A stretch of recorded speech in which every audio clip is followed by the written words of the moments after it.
Hello, Hello, and and welcome. Oh, welcome. you're going? Okay, go ahead. No, you can go. Okay. Oh, really? All right. Hello. Yeah. Oh, I'm too nervous. You do it. Hello, and welcome to The Worst Things Ever, a definitive list of all the worst things in the universe. My name's Zack Weiss, number one Tuscan fan, and Earth's mightiest hero. I'm joined by Christian Herrera Hey guys, Christian here, the super nerd. and Eric Bayer. Hi, I'm just a normal guy that puts his pants on one leg at a time. Nice. So actually, I wanted to start this episode with something a little bit different. If you're not familiar with the show, what we do is every week we come in here with four different topics and we try to pick Hmm. what's the worst thing of that We just topic. poo on everything. Right, we just like to shit on everything, and then we come up with, out of those four topics, what's the worst thing in the universe. But I wanted to add I wanted to add a segment to this podcast.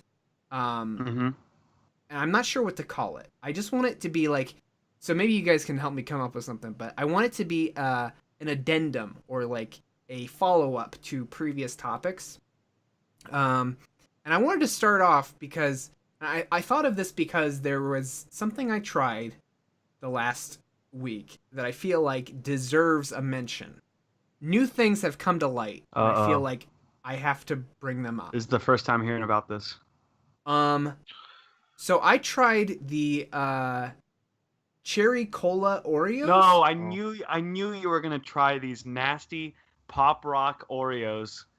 So the thing is, the reason I want to bring this up is because I feel like it is a Oreo that is, for those that didn't know. So for that topic, we picked Pop Rocks Oreos was one of the picks. Red Hot Oreos was one of the Yeah, picks, hot and that was ultimately the cinnamon. winner. And then also we had the mystery flavor Oreos, which tasted like a Tide Pod. But these cherry cola Oreos, the reason I want to bring them up, and I want to see if you guys feel like they're worthy of dethroning the red hot. Oh, so you're ones. saying they're bad? They're very bad. Well, Okay. This is Um, Christian. This is the worst things ever. Yeah, Why would we you've be already talking got- this isn't about the 'em? best things ever. Hey, you've already got my so vote. the thing about the cherry cola Oreos is that they are the worst, like, combination of all of the reasons we didn't like those Oreos that we had that episode. Uh-huh. So, like, as soon as you bite into it, it tastes like you're drinking medicine. It tastes like Oh, 'cause cherry it's cherry. medicine. Yeah, nothing cherry tastes not like medicine. Right. Well, I mean, there's some like candies you can get away with. Yeah, Like it's good cherry stuff. there's some okay cherry stuff. Cherry ices, that's a classic. Hell yeah. But cherry, like, I hate cherry cola to begin with. I don't know why I bought these Ooh. Oreos, but I think they're the worst soda. That's the worst soda like add-on flavor Mhm. to anything. I feel like. But these Oreos, they tasted like medicine, which is kind of what I didn't like about the mystery flavored Oreos. They tasted chemically. These tasted like medicine. They also have Pop Rocks in them, which Uh-huh. is something Christian didn't like. And finally, I feel like with Eric's pick, because he said that the reason he didn't like the Red Hot was because he couldn't associate Red Hot with Oreos. Like, the thing he wanted from Red Hots was not the same thing he wanted Yeah, from Oreos. it's like complete opposite land there. And I feel like with Cherry Cola and Oreos, that is the exact same thing. Something I want from Cherry Cola is not the same thing I want from Oreos. And so it was just by far the worst Oreo I think I've ever had in my life. And I don't think there's going to be an Oreo that can top it. Damn, now I gotta try it. I was now- gonna stay away from it, but now I gotta sounds, try it. Sounds delicious. Yeah, I want one right now. Now, do you guys feel like my argument is worthy of dethroning our Red Hot Oreos? Now, here's the thing.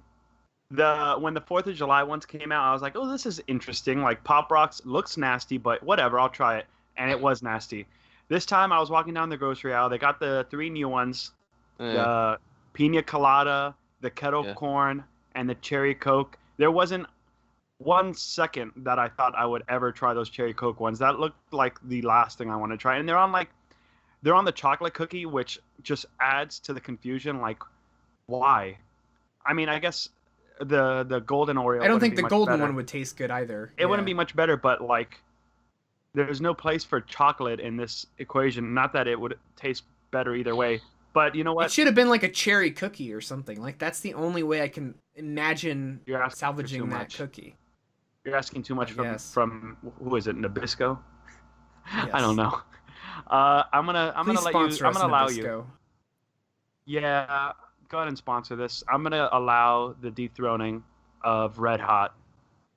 Now, what do you think of the other flavors, though? What do you think of our buddies kettle corn and pina colada? Of the new ones, I have the kettle corn in my possession. I have not tried them. I bought them. Try it right now. We're gonna get a live reaction. All right, Eric, take it away. I'll be back in a sec. All right. So, well, let me ask you this. Okay, so you said that the cherry colas, do they pop like the Pop Rocks ones, or it like They do. They They pop do? like the Pop Rocks ones. All right. Yeah. Would you say they pop even more or less? A little bit less. A little bit less. It's a little bit more subdued. Because I didn't even think the Pop Rocks ones was like a really big pop. Like I feel like the cream really like muddled the pop in those a bit. It was kind of, you know what? It was similar. I never had the Pop Rocks Oreos to begin with, so I don't know what the intensity of the pop was. It wasn't. but- It was very late. But yeah. So, I mean, yeah. You saying they taste chemically? It's like I understand that perspective, but also at the same time, Well, they taste medicine-y. They don't taste Medicine. chemically. Well, let me ask you this: it seems like so far you've described what you can taste out of the cherry, but do you actually taste like a cola taste out of there too? Like Hey, is gang, that I'm back. Not in there? really. You taste mostly just cherry. so? It just tastes like cherry soda, cream is kind of what you're saying here. I guess. I mean, I think there's something. So the cream itself, it's like they have half white and then half like this really bright red. Right. Color. I've seen the pictures. Yeah. Because here's the thing: is like I do genuinely like cola and chocolate as a combination.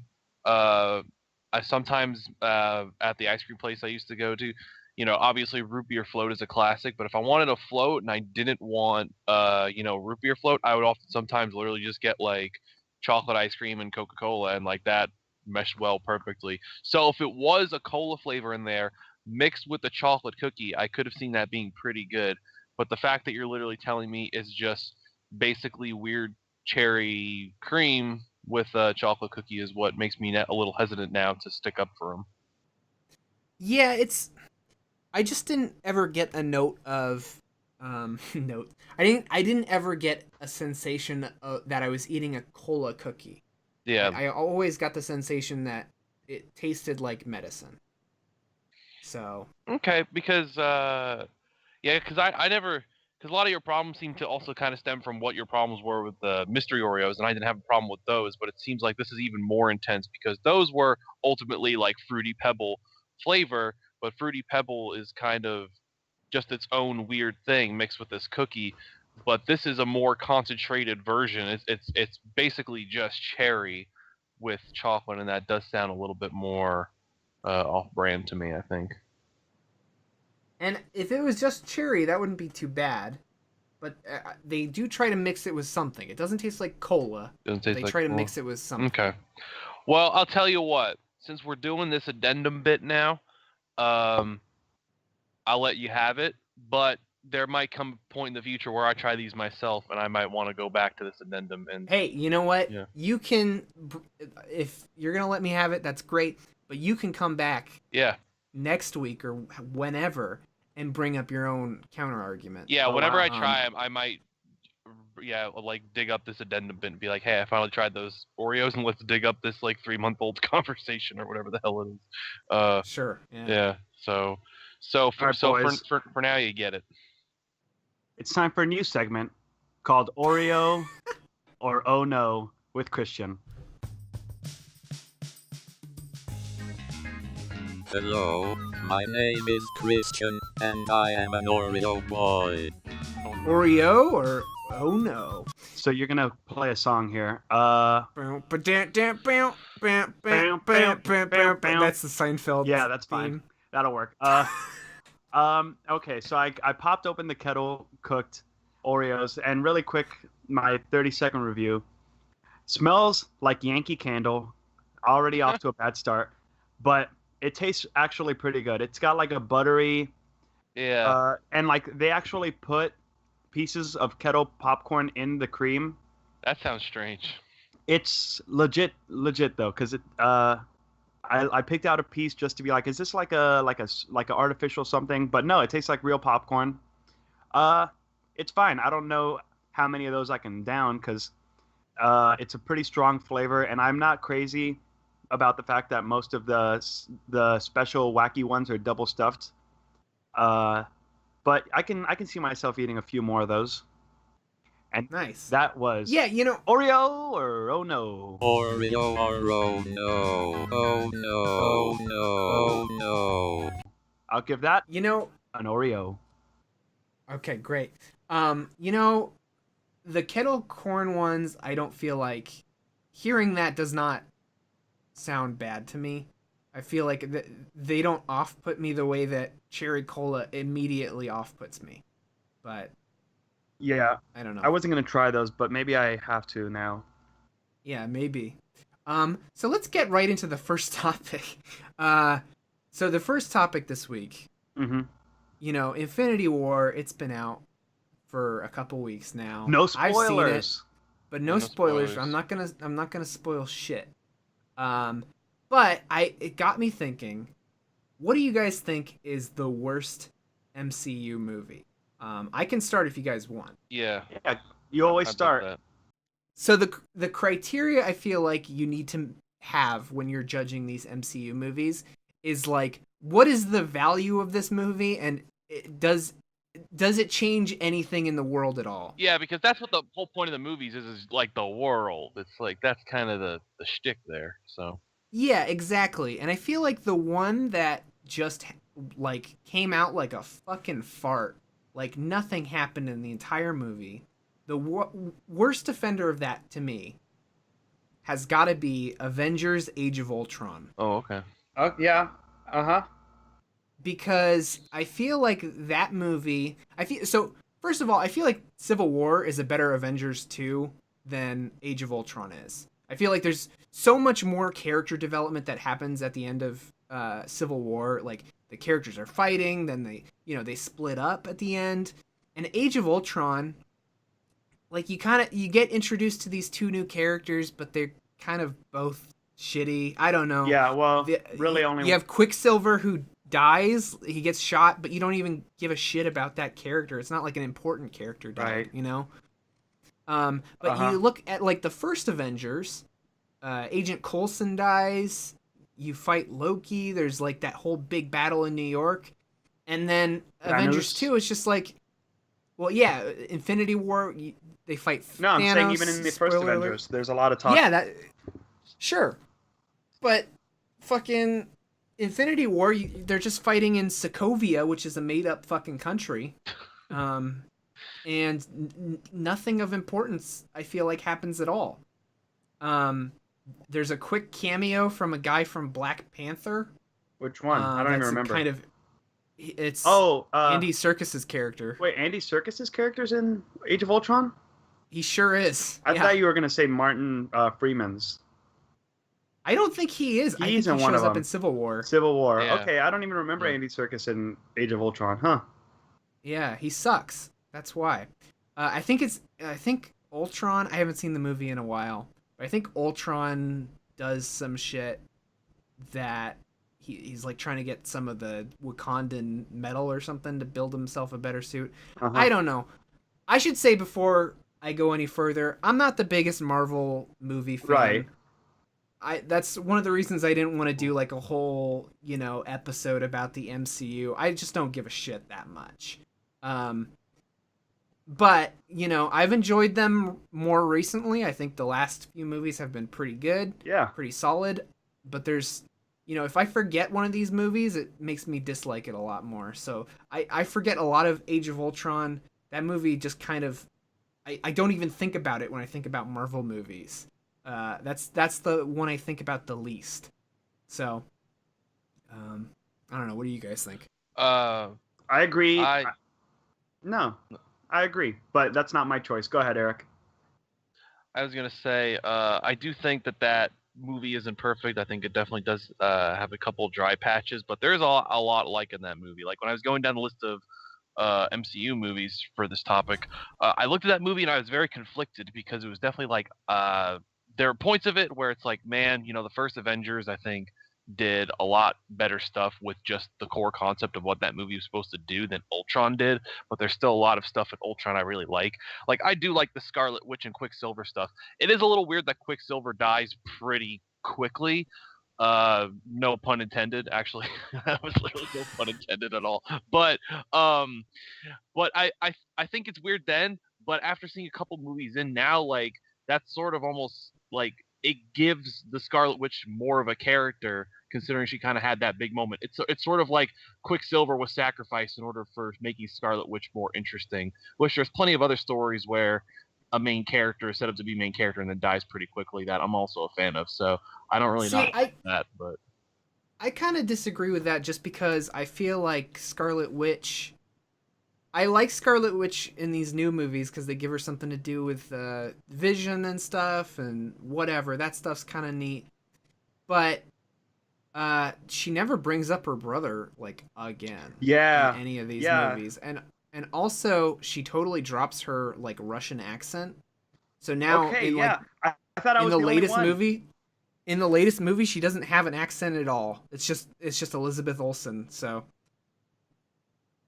I noticed that when I was watching the new movie that like it was like sort of in and out, but like mostly not there. Now someone else talk. The other, well, I didn't know if that was. I was your waiting only for point. Eric to speak. I thought Chris had a second point about the accent or whatever. But no, the other thing I like about Ultron is I think honestly one of my favorite character relationships in this whole thing has been Black Widow and Bruce Banner. Like their little kind of weird off, we don't know if this is a thing or not, sort of romance has honestly been pretty engaging for me, and I think the way it's handled in that movie is some of my favorite stuff in terms of like character relation stuff in the whole franchise so far. And it's like, yeah, it's kind of just a small piece of that, which is why I'm not gonna stick up for Age of Ultron to any like gigantic degree, but it's one of the things where it's like, oh, I can't pick it because it's like it has that stuff in it, and also you get the cool fight in there with. I'm just a fan of Hulk in general. More like he's definitely one of my Avengers. Yeah, I am all about just like whittling it down to the core essence of like who is this guy? All he does is get pissed off and wreck shit up. It's like that's part of what you come to the movie for, right? Is like you just want to see like the big superhero fights. You want to see cities get wrecked, and who's got more wreckage than like the fucking Hulk? I love seeing the Hulk tear shit up, and I just don't remember the Hulk doing anything in that movie. Him and Iron Man fight. Iron Man makes that suit that's like a Hulk-sized suit. Oh right, and they I forgot about the Hulkbuster thing. Yeah, the Hulkbuster suit. I love that shit. Yeah, they referenced it recently. In which movie? I mean, do I have to say it? Is it a spoiler? You know which one. They make a reference to it in Infinity War. Infinity War? Okay. Yeah, I haven't seen Infinity War yet, but so yeah, it's kind of like on the whole, Age of Ultron is sort of like a mediocre cupcake with some really good sprinkles on top of it.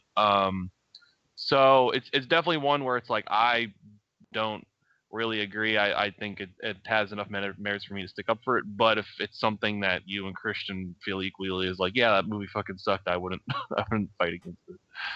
Well, what's your pick, Eric? What's worse than Age of Ultron? I mean, I'm going the other way. I mean, Zach mentioned it, and that's it's the Captain America: Civil War is my pick. What? Yeah, What?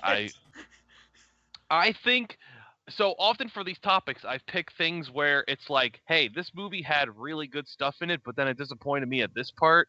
I did that in the Star Wars episode. I did that in the Worst Movie episode. I'm doing it here. Civil War has some really great stuff in it, and I'm a big fan of Captain America. The First Avenger is definitely one of my favorite of the MCU movies in general, and I really love Winter Soldier too. But I feel like here it definitely is kind of this struggle of like is it a Captain America movie or is it an Avengers movie? Because I feel like you get all this stuff of like, oh yeah, okay, we're revisiting the Bucky Barnes story. Now they're doing this interesting thing where it's sort of the war between, once again, trying to get our old friend Bucky back, or is he or is he succumbing to being a tool used for the bad guys? And I was into that, but then it gets a little too messy with, all right, bring in Black Panther, bring in Spider-Man, and then like you have the hammy fight scene. I hate like the whole like the actual Civil War part of that, where it's like, okay, there's Team Iron. It's almost like kids like playing on a playground. It's like, okay, you guys line up over there, and you're gonna be Team Captain America, and you guys line up like I feel like it was a kid directing that whole scene. That's gonna be Iron Man, and you guys slow walk to each other, and it's gonna be fucking epic. And like as soon as it was literally like the lines of each team like slow walking toward each other, I was like, it just took me out of it so bad because it was so hammy and stupid. It was just like it's like this doesn't affect me. Like I feel like the way that's executed is like the movie was trying to cram down my throat. Hey, look at these heroes. Look at them coming together. Look, they're all about to fight each other. Isn't that fucking cool? And it was too obnoxious for me. Here's what I think about Civil War. So I like Civil War is actually it's not one of my favorites, but I enjoy it. I think it's good. I agree that fight scene is hammy, and I'm not a big fan of it. I don't think it adds a whole lot. But what I really like about Civil War is not that fight scene at all. What I like about it is just Cap and Iron Man, like, they have two different ideas of how the world works, and they fight about it. And at the end, when Iron Man learns that, like, Bucky killed his parents, I thought that was some of the most emotional stuff in the entire franchise. Yeah. Like, by far. And I find that stuff really compelling. I don't find necessarily, Spider-Man swinging around Ant-Man going like, huh, he's like an AT-AT from that really old movie, Empire Strikes Back. I don't care about that shit as much. But Iron Man, like, just wailing on Cap because he's upset that this guy murdered his parents, I felt like was so much more interesting than a lot of the stuff that happened in, like, Age of Ultron, for example. Yeah, understandable. So it almost feels like we have opposite points where it's like I like things about Ultron, but I don't like the ultimate point of the movie, and it's like you like moments from Civil War, but you don't like the point of the movie, which is to kind of have these two teams finally clash against each other. See, I don't know if that's what the point of Civil War is, though. Right. I mean, like, because it doesn't even end with that. That's like 3/4 of the way in. Yeah, I don't like that scene. I think that scene doesn't really work with what they're trying to go for, like, tonally with that movie necessarily. And while I didn't like the inclusion of Black Panther and Spider-Man, I felt like they were just shoved in there. I thought that they were probably, like, the best parts of that movie. Like, Black Panther was kind of cool. Spider-Man was good in that movie. Mm-hmm. He's no Tobey Maguire, but he's fine. You're crazy to say that. And then I also like the villain. I don't know what his name is, but I liked that guy. I thought he was good. That's a testament, though. That's a testament. I like the villain. Don't know his name. I don't know his name, but I think he's more interesting than Ultron. I feel like I know his name. Fucking country mile. It's like Baron Zemo. Yeah, or it's something like Kurt that, Ziza right? or something. Yeah, Kurt Ziza. Yeah, Count Seesaw. No, I thought he was good. I thought he was interesting. He had an interesting character. He wasn't like Ultron, where it's just, I'm angry at you, Iron Man, because you're my dad. Or he wasn't like Obadiah Stane from the original Iron Man. Gotta love him. Jeff Bridges. Who's just angry Iron Man. So I don't know. I feel like Civil War has elements that work in that movie, but I want to hear what Christian has to say. What's your pick? We've been debating it. What's Christian's take? No. Okay. Did you just spit up water? Yeah, I did. I thought you were gonna talk, so I was taking a swig of water. Really quick to backtrack. I'm gonna say Age of Ultron. I agree. I agree that both of the Avengers. Well, not both. There's three now, but the first two Avengers movies are very devoid of any real like substance. Like it's a lot of leading up to a big fight scene, big set piece with all the Avengers in both movies. It's just a lot of leading up to a big set piece. I'll say Civil War was great. I thought they did the whole setting up for next movie kind of thing right. Like, you know, if you've seen Batman versus Superman, you know that that movie is a gigantic mess of them frantically trying to put together a Justice League. And I feel like Civil War is guilty on paper of the same thing, but it's so much more cohesive. And like, I've seen the movie a few times, and every time I do, I never like get annoyed. Like, here's the Black Panther part, or here's the part where Spider-Man comes in, or here's the part where they have to go recruit Ant-Man from the last movie. Like, I like it. I think it's a little. You have to suspend disbelief a little bit with the whole I'm on this side and I'm on that side. Like, you know, you have to just let them do their whole Team A, Team B kind of thing. But that being said, the worst Marvel Cinematic Universe movie for me is Thor 2. Yeah. Dark Thor, World. Thor 2, The Dark World. So here's the thing. I was looking down the list, and I actually watched them, all of them not too long ago. Not all at once, but like over the past few months, I've watched a lot of the ones that I don't remember as well. The Thor ones being one of them, especially with the third Thor coming out not that long ago. The thing about the Thor movies, all three of them, I'll say, because the first two aren't that great. The third one is way better.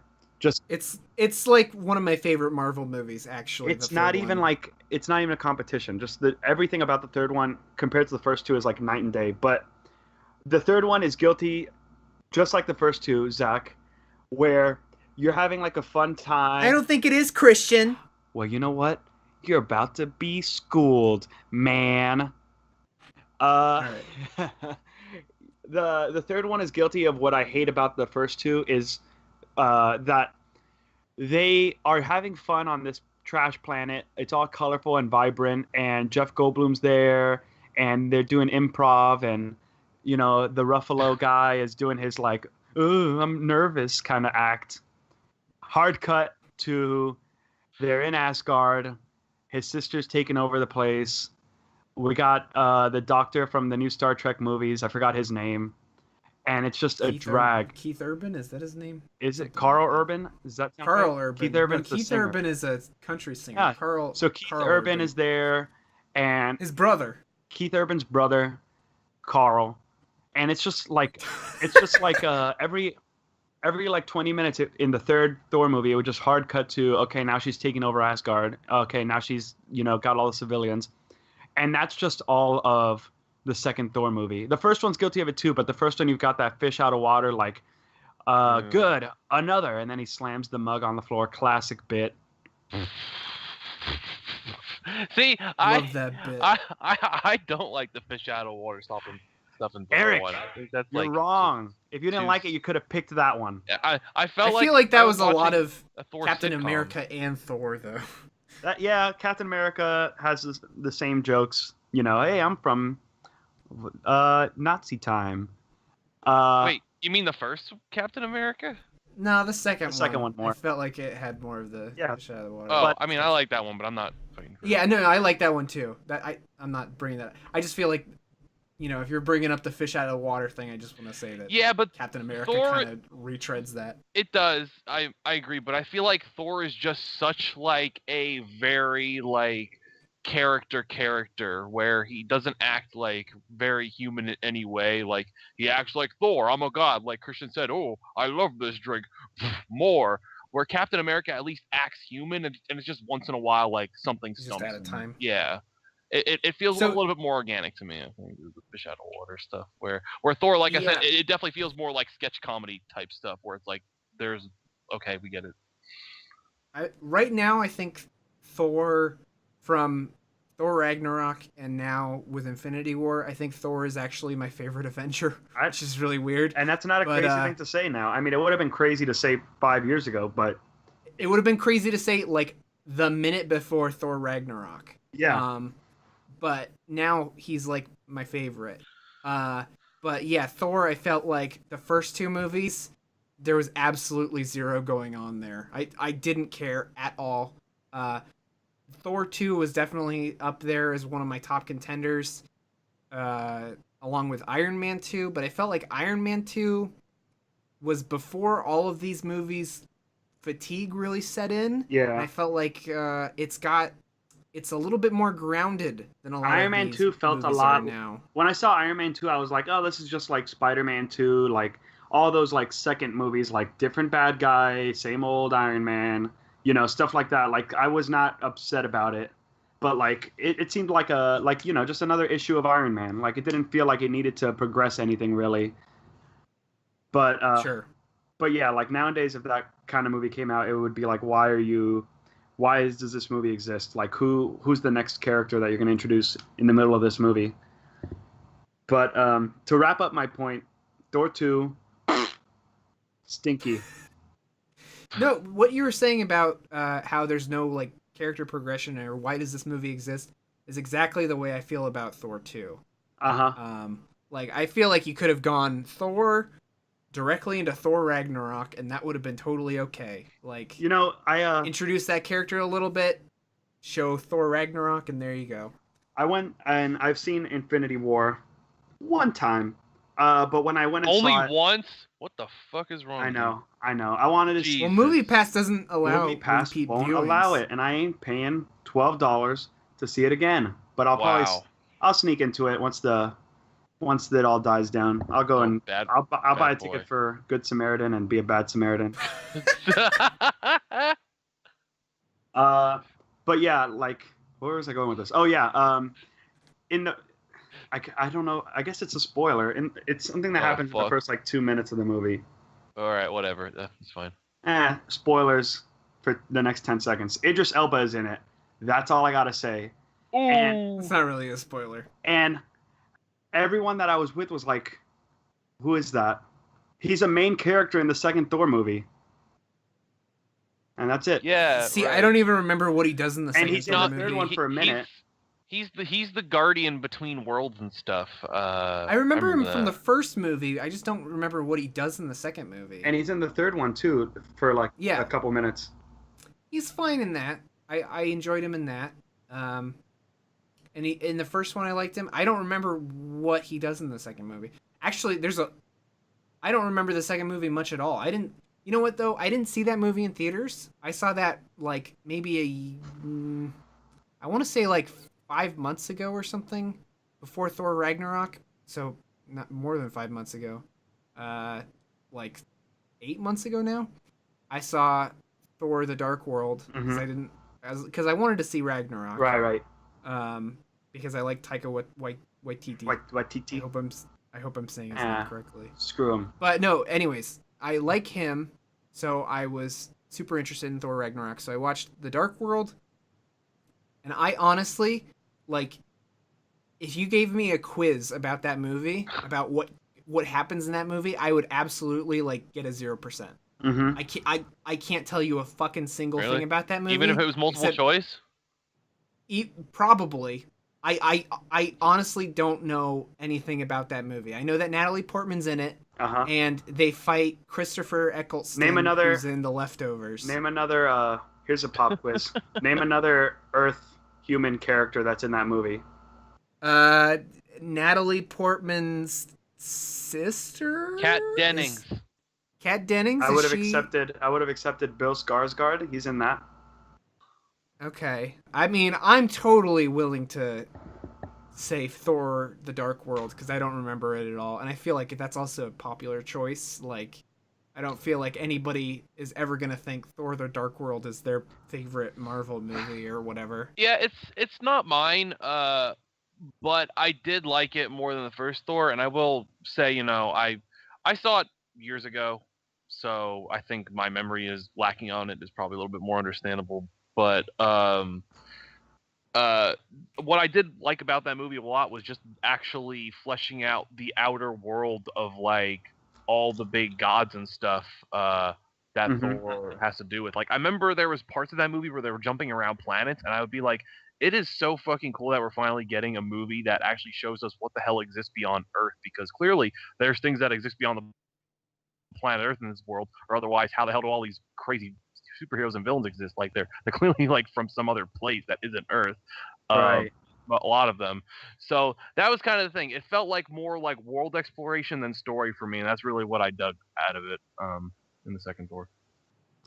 You know what, Eric? You're right. So let's lock in Thor 2 as the worst movie.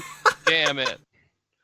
No, what do you guys think? I mean, I don't think it's going to be Civil War because Yeah, It won't be Civil War, not while I'm here. I'm fine with that. You guys are pretty passionate about it. But what I will say is that I meant to do it, and I completely just didn't get the chance to and forgot to do it, was I really wanted to watch the second Guardians of the Galaxy movie, because that was the one I kept Have you never seen it?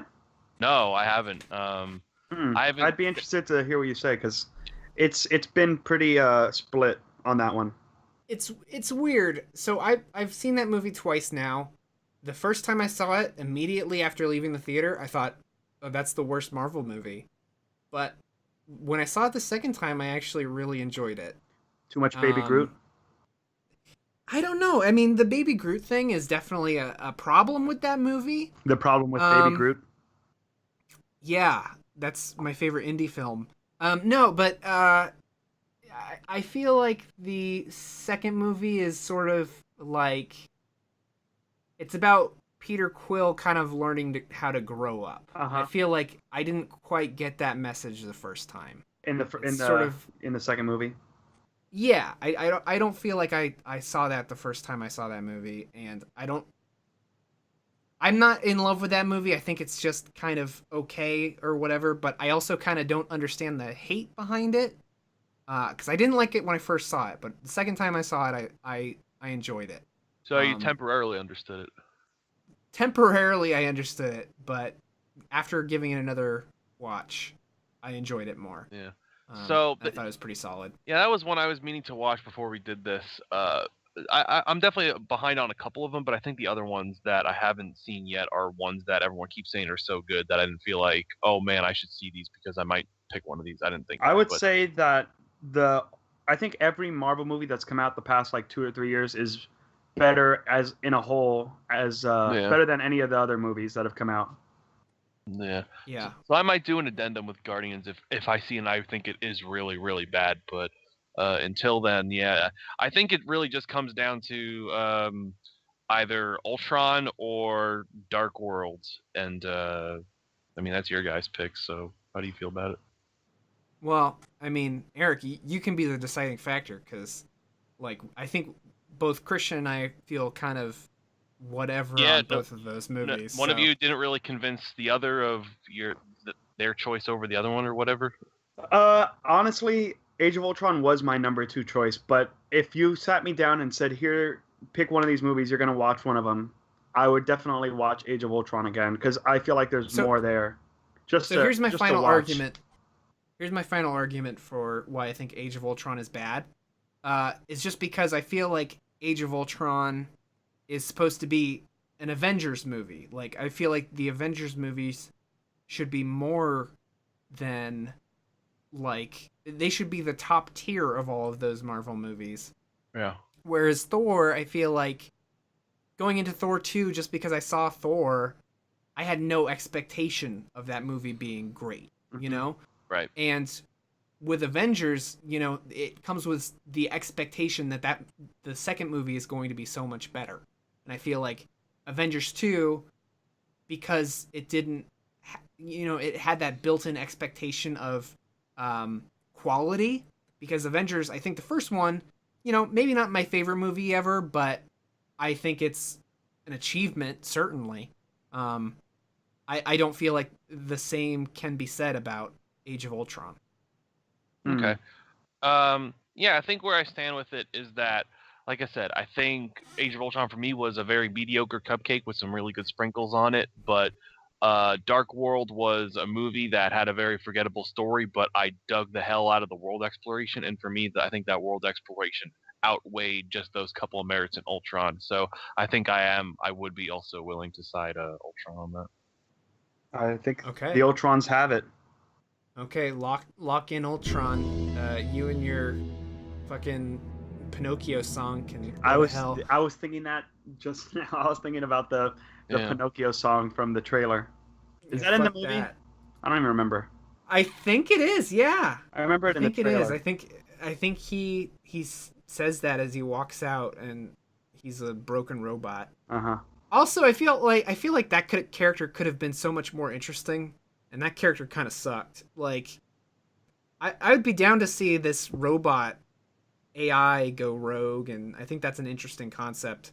But then they kind of just made him like son of Tony Stark, Snarky. and that was a little less interesting. Yeah. Anyway, so I think we've talked enough about topic. Marvel movies. Yeah, I don't need to see another fucking Marvel movie ever again. Until Ant-Man and the Wasp. Until Ant-Man and the Wasp. Can't wait. Yeah, right, can't wait to see Kate from Wasp sting some motherfuckers. Forgot the name of the show? Nah, I was blanking. Yeah. All right, so the next topic. You know, this topic is going to be near and dear to my heart because I fucking love cereal. Whoa. Like, damn. I will take cereal over most desserts. Like, are you insane? What the hell? If you put a cake in front of me and you put a box of Captain Crunch, I'm going the Captain Crunch. What about dude. ice cream? Fuck ice cream. Ice What cream is is wrong? one of the worst desserts. But Oh my god. cereal, I will go for My cereal God. 9 out of 10 times. Oh, fuck. But I want to know what you guys think is the worst cereal. And I'm going to limit this topic a little bit because I don't want us to go like, Raisin Bran. Special Fuck that. Special K. Yeah, I want to pick what's the worst sugary cereal. So like, what are, like Trix, your Lucky Charms. Of those, what do you guys think is the worst one? Well, let me go first because you've already said mine. Okay, go ahead. First, now that I've got the floor, screw you. Ice cream's great. Cereal is nothing but nourishment. If it's like the only time I ever eat cereal, if it's like the middle of the night and I'm like, man, I'm hungry and I'm thirsty, a bowl of cereal and milk right before bed. I'm thirsty. A little bowl of cereal right before bed. That'll you could do just the have trick. like a meal and some water. Shut up. What am I going to do? Make a hamburger at midnight? Grow up, Eric. Why would you make a hamburger at all? Okay, go ahead. What's your pick? My pick. You know what? Most cereals are bad. Give me a piece of cake. I'm just gonna go. No. I'm just gonna go. What is No. this? You're taking too long. I'll go. My pick is gonna be Lucky Charms. Was it really? Yeah, That is that your pick? Wow. That was also my pick. What the fuck? Okay. Then you go. You can go Lucky Charms, Christian, and I'll come up with something Damn, else. what's the double beef with Lucky Charms? Listen, the thing about the problem with Lucky Charms is my new documentary coming soon. God. But here's the thing about Lucky Charms, and I don't know if Zach's on the same boat here. When I eat cereal, I want to enjoy the flavor, and I feel like I try to avoid cereals that are just like sweet for the sake of it. So Lucky Charms is 2 ingredients: the cereal and the marshmallows, which, everyone loves those marshmallows. I think the marshmallows are gross. They just taste like sugar bricks.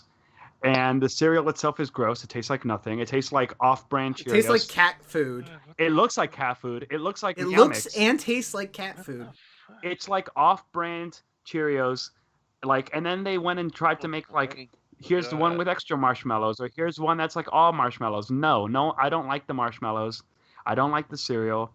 It gets soggy. It's the sog factor is a big deal for me with cereal because I like mine to stay crunchy, and most cereals would do the trick, but Lucky Charms are one of those that you pour the milk in, the clock is ticking. Why don't you just eat without milk? Eric, stop. What's wrong with that suggestion?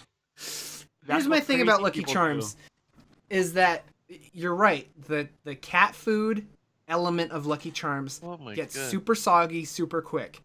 But on the opposite end of that, the marshmallows never get soggy.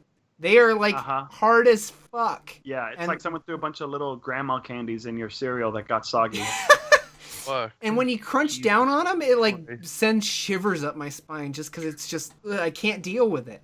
You And guys I don't are even- so fucking sensitive. Holy shit. Here's the thing. I don't Also even cat mind. food cereal. Ooh, the bricks. Ooh, man, my spine's gonna break in half because I'm eating cereal. Ooh.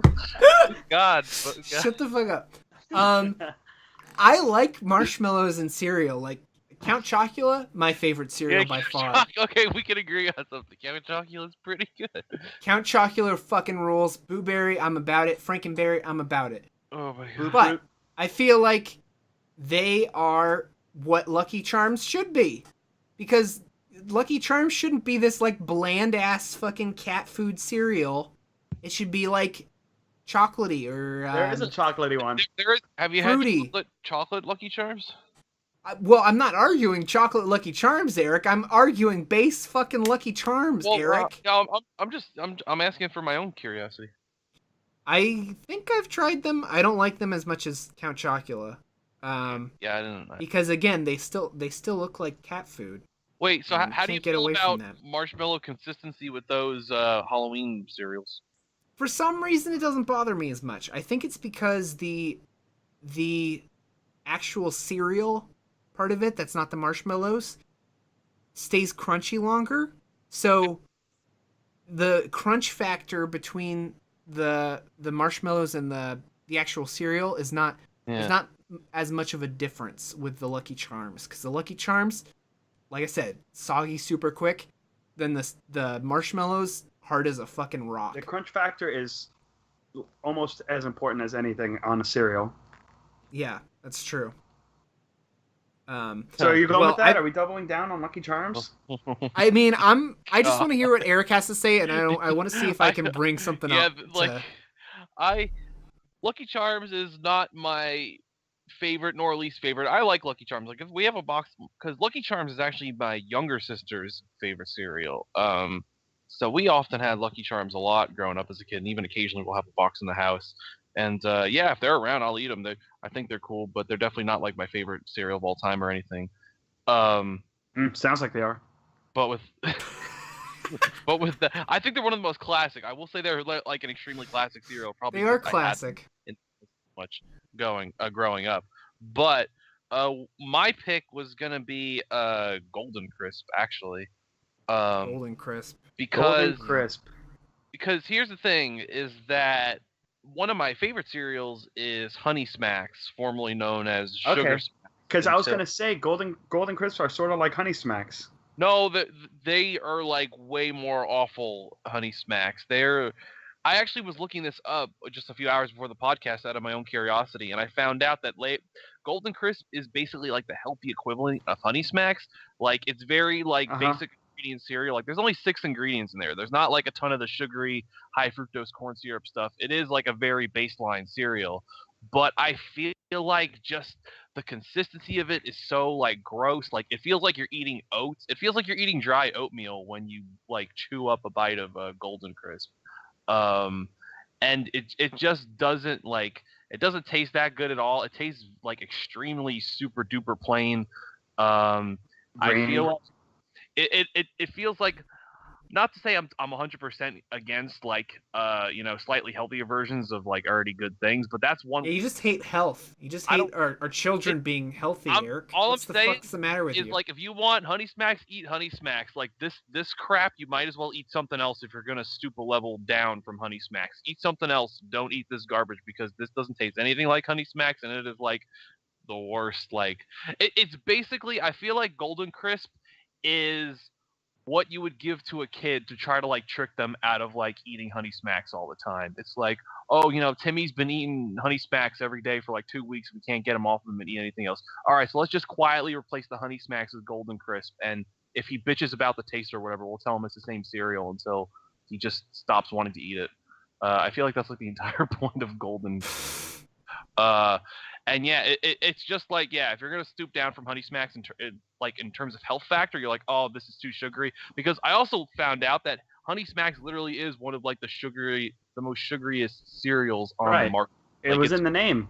full of it's full of crap. That's I guess that's why it's one of my favorites.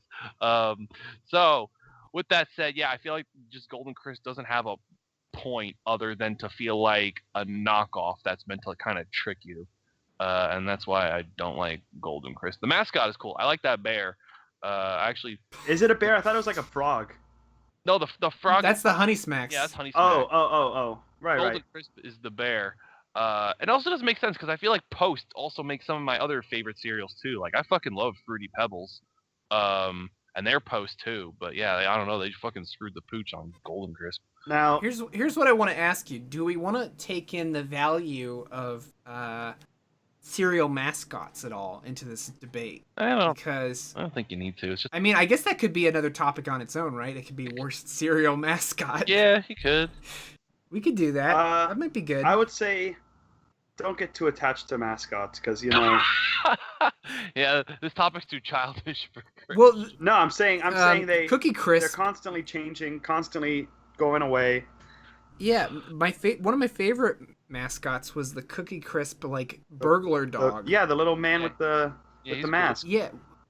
Well, he was a dog, I think. But then they replaced him with fucking a man. shitty wolf. Right. Oh. Yeah. No, there was a Um, guy. It was a guy and a dog. I think it was just a fucking like burglar dog, but I'm gonna look it up right now. It is. No, I know what Um, you're talking about. I had plushes of all the General Mills because there was like a send away thing you could do from the cereal box where it was like each cereal you could like send in like a couple barcodes for that cereal and you would get like a plush kit version of the cereal mascot character. And I think we had like almost all of them. And yeah, we definitely had the Golden Crisp like bandit dog. Okay. That you're Yeah, talking- I'm getting things mixed up. So there is a bandit. Yeah. There was at one point a wizard, but I think that was the original incarnation. Yeah, like and then there was a bandit. No, it does look like there's a bandit and a dog, and then it just became the dog. But then they just said fuck that dog and just made it a wolf, and that wolf sucks. I hate that fucking wolf. That bandit dog is the best fucking character. that's good. Cookie Crisp.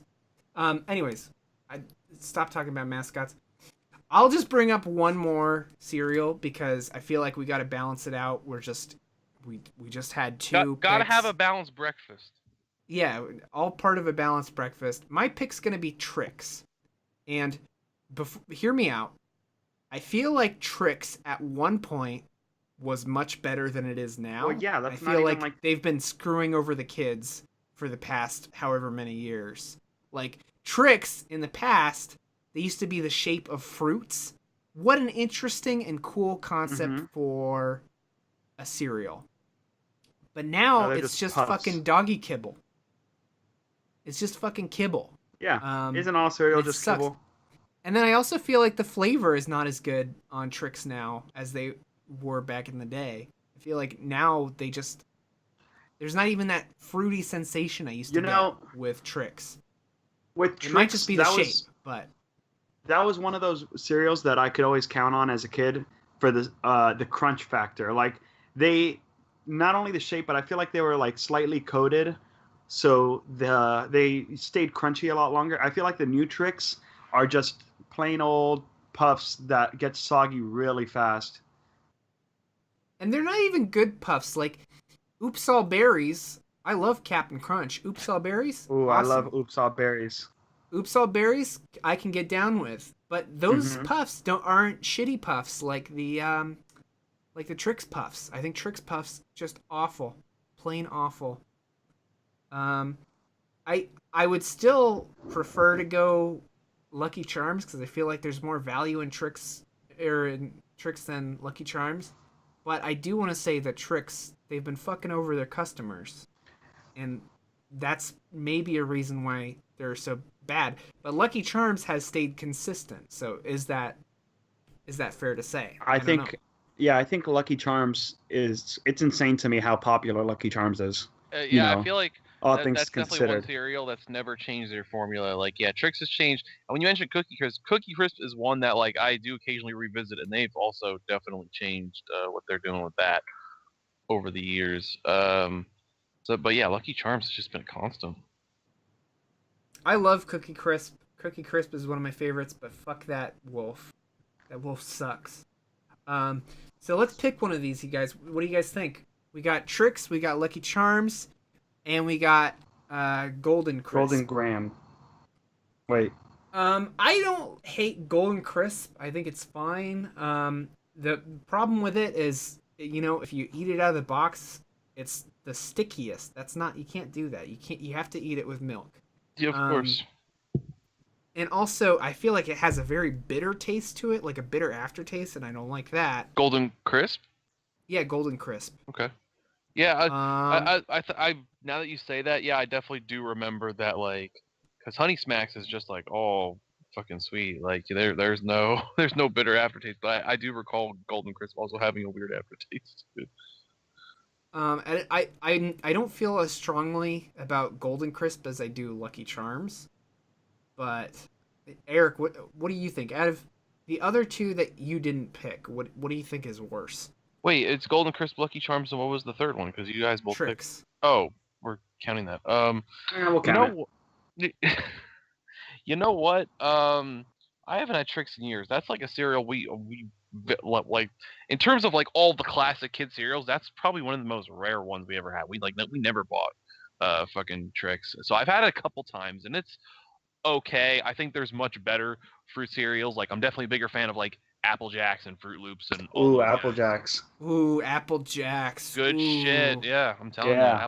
you, Apple Jacks is still one I get once in a while. I love that. Fruity Pebbles. I love that Fruit little Loops, man. They're all better than Trix. Speaking of Yeah. mascots, here I come, I am Cinnamon. Can't So- beat it. So hey, What? The Apple Jacks. You don't remember? Oh, The yeah. cinnamon stick and the little apple man? Cinnamon. Yeah, I felt like, Yeah. didn't they have different mascots before that? probably. I'm, gonna look But that up I'm thinking of too. the ones from my childhood. I hate that fucking The little cinnamon stick? Rastafarian- You gotta love them. You got the little green M&M or the little red M&M. The trying to little run into the... evil apple. Okay, I guess that's the only mascot they've had. Okay, well there you go. Yeah. Before we lock in Lucky Charms, I'm gonna say wait, how do you feel about Trix, Christian? Did you say no. something? I said I loved them when they were the fruit shapes, and then they So immediately now left. They left my wheelhouse when they stopped because All right. the crunch is the biggest thing for me. It's got to have that crunch. Gotta have that crunch. And- I've grown to like crunchy cereals less as I grow up. I feel like I don't want to feel like I'm eating a giant like mouthful of like just big crunchy puffs all of a sudden. Like I've definitely stepped away from crunchy cereal. Really? Now, how do you guys Yeah. fall down on Frosted Mini Wheats? They're Yeah. fine. They're an experience. favorite. It's not something I can't. That's an experience. It's an experience. They- I can't. I can agree, close they my are eyes an and take a experience. spoon- You can't take a spoonful of Frosted Mini Wheats. I feel like I can't eat them plain, but I like them in cereal a lot. Yeah. Well, yeah. You're not eating them plain. Well, sometimes you do. With certain cereals, with good cereals, you can eat them plain, But you and don't. you can eat them in milk. You can do both, Christian. Listen, I know I'm gonna be the guy who hates Captain Crunch, you cereal can now. just eat. You can Okay. eat That's totally plain. the point I wanted to make really quick. Before I become the guy who hates cereal, I'm gonna say, give me a bowl of Captain Crunch any Yeah, day of the week. Crunch is good. Hey, Captain Crunch is the one crunchitize crunchy me, cereal. Captain. Captain Crunch is the one crunchy cereal I'll still maybe go for just because I feel like it tells you what the fuck you're getting. It's like, hey, this is gonna be some crunchy ass cereal. So if I'm in the mood for I'll crunchy take ass it. cereal, come on over, Captain. Crunch ties me. So we talk about Captain Crunch, we talk about Oops All Berries, but honestly, my favorite Captain Crunch is Peanut Butter Crunch. Really? Yeah. I'm Hey, a you know classic what? Crunch. We talked about this 2 episodes ago. We talked about weird flavor stuff. Captain Crunch, they've been fucking killing it. They did Oh yeah. sprinkled donut Captain Crunch. Perfect. Great. Crazy. They did blueberry pancake Captain Crunch. Oh, I never Sounds saw that weird. shit. Fucking awesome. It was Yeah, so good. That's pretty It good. was one of my favorite shit. Let's pick one of these. We gotta pick one. I mean, I think we can lock in Lucky Charms unless Eric really feels strongly about another one. Well, we've talked a lot about various cereals. Do you and Christian each still feel like Lucky Charms is like top of the food chain worst after all this discourse? Oh yeah. Yes. Yeah. All right then.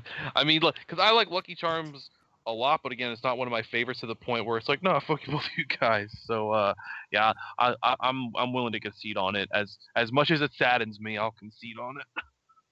Okay, lock it in. Lucky Charms. Hey, you know what? Lock that fucking leprechaun. I don't want to be like Jenny Nicholson from last week, who wouldn't let go of picking Attack of the Clones. episode 1 as like the worst. that was one of my favorite moments from last week's Star Wars episode when you were like, all right, so we're good, we're gonna pick episode 2, and she was like, no. You're like, well, too bad. They say they're always after me, Lucky Charms. Nuh-uh, buddy. Jenny, please come back to the show. Yeah, she was a good guess. Jenny, Never on Please again. come back to the show. you're not welcome back I here. want you to come back. Try to break Thanks. the rules. All right, so we locked in Lucky Charms. Yeah, lock okay, in the charms. perfect. Lock that little Okay. leprechaun away. He's always sneaking out and getting all over Fuck the him. place. Hate him. So the next topic, I'm gonna throw it right on over to my main man, Christian Oh, Herrera. it's me. Oh. Main boy. What's your topic? It's a good question. My topic today, best ice cream flavor. No, I could go for some ice cream right now. And I might. I could go for some cereal instead. Zach! It's a better. I It's a better treat. I had a bowl of ice cream before we started this podcast. Oh, no bowls. Get that out of here. Cone only. Oh my god, you're like the opposite. No, I like it in a cup. Okay, Christian, what's your topic? Worst Best? ice cream delivery system. No. Shut up. Shut Okay. the fuck Here's my real topic. My pre-screened topic. Okay. Worst cell phone game, boys. Now this Oh is boy. there's unlike the Marvel Cinematic Universe. Yeah, I'm going somewhere with this. Unlike the Marvel Cinematic Universe, we can't say that we've experienced every cell phone game out there. We can't definitively pick one, like we can't have people tweeting at us like, well, have you played this game? It's really bad, or this game tries to trick you into buying things. And yeah, there's a lot. I'm transitioning into my pick, by the way. I'm going first. There's a lot of bad games that will try to trick you out of money, and I know people personally who have been like, oh yeah, I spent a couple $100s on this game, couple $100 on that game. Like, yeah, before I knew it, I was already $300 in the hole on an iPhone game. But my pick is one that is really popular, actually, and I'm just gonna go ahead and say Candy Crush. I was thinking about Candy that. Crush. That wasn't my pick, but I was considering it. The thing about Candy Crush is there's a lot of iPhone, or I guess there's just a lot of things in general in this world that will come along and it'll be good, and then something will come along and just completely 100% rip it off and become more successful than it could ever imagine. You know what I mean? Mhm. And Candy Crush is just Bejeweled. It's just like when Candy Crush came out. When Candy Crush came out, it was around the time where iPhone games didn't really, like, you weren't seeing officially branded iPhone games. Like, you weren't seeing like Hasbro making iPhone games. Like, it was just people making ripoffs like Scrabble, but it's called Words with Friends and stuff like that. But they took it and ran. Like, they built an empire on Candy Crush. And like, do you guys remember when they tried to copyright the word candy? Like, who told them they could? Who told them they invented any of this? Like, they, recognize what it is. It was just a ripoff of Bejeweled that was license free, but like, it became more popular than Bejeweled ever was. Yeah. I haven't played much of Candy Crush, so I honestly don't have much of an opinion, but I can understand why Candy Crush is a bad thing just because it's the biggest phone game, right? Yeah. Like, by far. Uh-huh. And the fact that it's a ripoff is pretty bad. Mine's also a pretty big name too. Like I said, I considered Candy Crush, but I didn't go that way. It's between Candy Crush and this, and I think one other I was considering. Well, first I want to say I always do a little bit of research of these topics. If I'm kind of stumped on a topic, what I'll always do is just Google like worst blank whatever the topic is, and just look at like lists that websites made about like the worst of whatever we're talking about. Mm-hmm. And I found this one list. What the fuck, Eric? I found this one list that included it said worst phone games, but then it turned into just worst apps, and it wasn't games. But I wish this one was a game because it cracked me up how bad this was. But there's an app just called like the damn Daniel button, and this person put it on the list of like worst phone games, and they put the damn Daniel button. I was like looking at the app, I was like, so what's the game? Is like, did someone make a game out of this? And no, it's literally just like you boot up the app and it's just a giant button and you press it and it does the damn Daniel sound effect. I like that.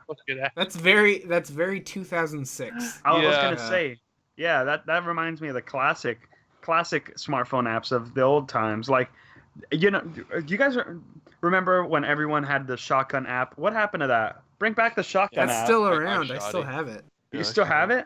Yeah, I still have that app. I need to get that. Oh, shit. Let me boot it up right now. Yeah, can you give us a quick taste? Hold on. It'll take me a second. Boot up. I have to close YouTube and. As soon as you fire, I'll get on with my pick for this topic. I just kind of like I'm beginning of the race line and I'm waiting to go. Oh no! Fucking just pick your thing because it's okay. Take me all right, longer. folks. For mine. I'm Do it picking for yours, Zach. Motherfucking Angry Birds, baby. I knew you were gonna pick Angry Birds. Doing the Angry Birds. How did you know? Because I wouldn't have. Angry Birds is another one of those games that is just a ripoff of another game and became hugely popular. Which one's it a ripoff of? Because I was. It was some catapult game on like Newgrounds or something. Like I remember seeing a 1-to-1 comparison. Like every single aspect of Angry Birds is, a thing in this other game. I forgot what the game is called, but it was just like a catapult game. Like there were different types. There were different types of rocks. Like one rock went fast, one rock split into three, one rock was a bomb. Like it was exactly the same. But yeah, that's what brought that to my head. Yeah, and hey, I've never even played the Newgrounds catapult game, and I mean, first off, just in terms of the quality of the game itself, I feel like it feels like just any other iPhone game of okay, pull this thing back and try to do this, like billiards or something like that. Like billiards is almost the same shit of like, oh, pull cue back and try to hit all the other balls. Like that's kind of just a formula that's so tired, and like you played them one, you played them all sort of, and Angry Birds has felt no different in that regard. So it's got that going for it, but also just like there was definitely, not so much now these days, but there was definitely a point where that brand got like way too big, and it was like there was a movie. The movie, the animated series. I actually looked this up. There's like 4 different animated series, and I think 3 of them have wrapped up, but there still is one currently going on in Finland. There's a Angry Birds series that's still currently being produced in Finland. I forget the name of it, but yeah, it was called Angry Birds. It was called Angry Birds and like a subtitle after it. But they also still make the games too. There's actually still games being made. There was one even released just last year. But they're spin-off games now. So now it's like a little RPG and a little action platformer and all this stuff. And it's that thing where it's like, hey, even though I'm not experiencing this firsthand, this has become such like a money milking thing from children that it just feels kind of gross at this point. And like, I just get really gross looking at Angry Birds stuff and thinking about that and knowing it. And that's my take. What is it, Zach? You're gonna hate me, but I really like Angry Birds. Ooh. You can. Well, is that you killing yourself because you gave all your money to Angry Birds? He did it. Yeah. Angry Birds it. doesn't even charge that much, Eric. Like, the games cost like $5, and that's the entire game. But they have 17 games, so that's like almost $100. Like... Okay, I don't even think they cost that much. I think they cost like $1.99. And that's the entire game. It's not like they nickel and dime you for like levels and shit. I think those games, you don't need all of these other add-ons, but it's like fucking Pokemon for that generation, right? Like I bought so many fucking Pokemon games, so many Pokemon cards. It's the exact same thing. I don't think it's that much of a departure from that. Mm. And I feel like Angry Birds, the game's not complex or anything like that, but it's just a simple little phone game, and it's fun. There's some fun puzzles to it, But my pick is gonna be, because I don't have a whole lot of mobile games that I play. I've played very few. I've played Temple Run. I've played Angry Classic. Birds. Classic. I've played Cut the Rope. I Ooh, like all I those love fine. Cut the Rope. They're all good. But the one I felt like was just a fucking betrayal was the Animal Crossing smartphone. No. Hey, I thought about that. I thought about that too, but the only reason I didn't really end up choosing it was just because I haven't played it firsthand. But literally everything I heard about it sounded awful. I So, liked it. Yeah, go Well, on. I played it just to see what it was about, and I felt like everything about that game was wrong. Yeah. I felt like it was not the game it should have been, and like all of the microtransaction shit where you have to like wait to build shit and like cut down trees, all of that shit was just wrong. It shouldn't have been in an Animal Crossing game. And I feel like Nintendo, with their new like mobile partnership, they've been doing some really interesting stuff, like stuff that's not too bad, like Miitomo, kind of good. I like Miitomo. Super Mario Run, not my favorite thing in the world, but interesting, and not. It wasn't like a nickel and dime operation. Yep, it was. That was like a one price pay thing. Pokemon Go, like that wasn't my thing either, but that was, it wasn't a ripoff. It wasn't a scam.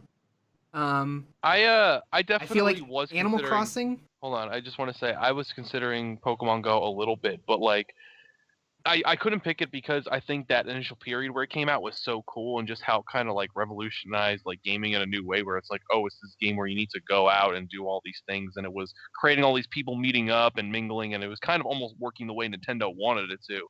But at the same time, it was like I couldn't stop getting flashbacks of like people getting kicked out of like World War II Holocaust museums because they were trying to catch Pokemon and shit. But like obviously that's another can of worms. For real, like the game is not the problem with that epidemic, right? Like maybe it is, but yeah, I don't feel like I can justify myself blaming the game for like the stupid people surrounding it. Exactly. So it had some really shitty like components, but I think the merits of it were so good and unique that it ultimately outweighed the shitty points of it.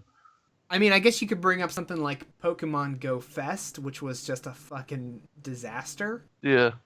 But no, Animal Crossing is one of my favorite game franchises. I love it. And I felt like the mobile game was, like I said, a betrayal. I felt like all the nickel and dime operation shit just... I felt like it was not true to what Animal Crossing is. Let me say my counterpoint. Okay, go ahead. Because I'm prepared with one. I'll say Animal Crossing was probably my favorite iPhone game that came out in the past year.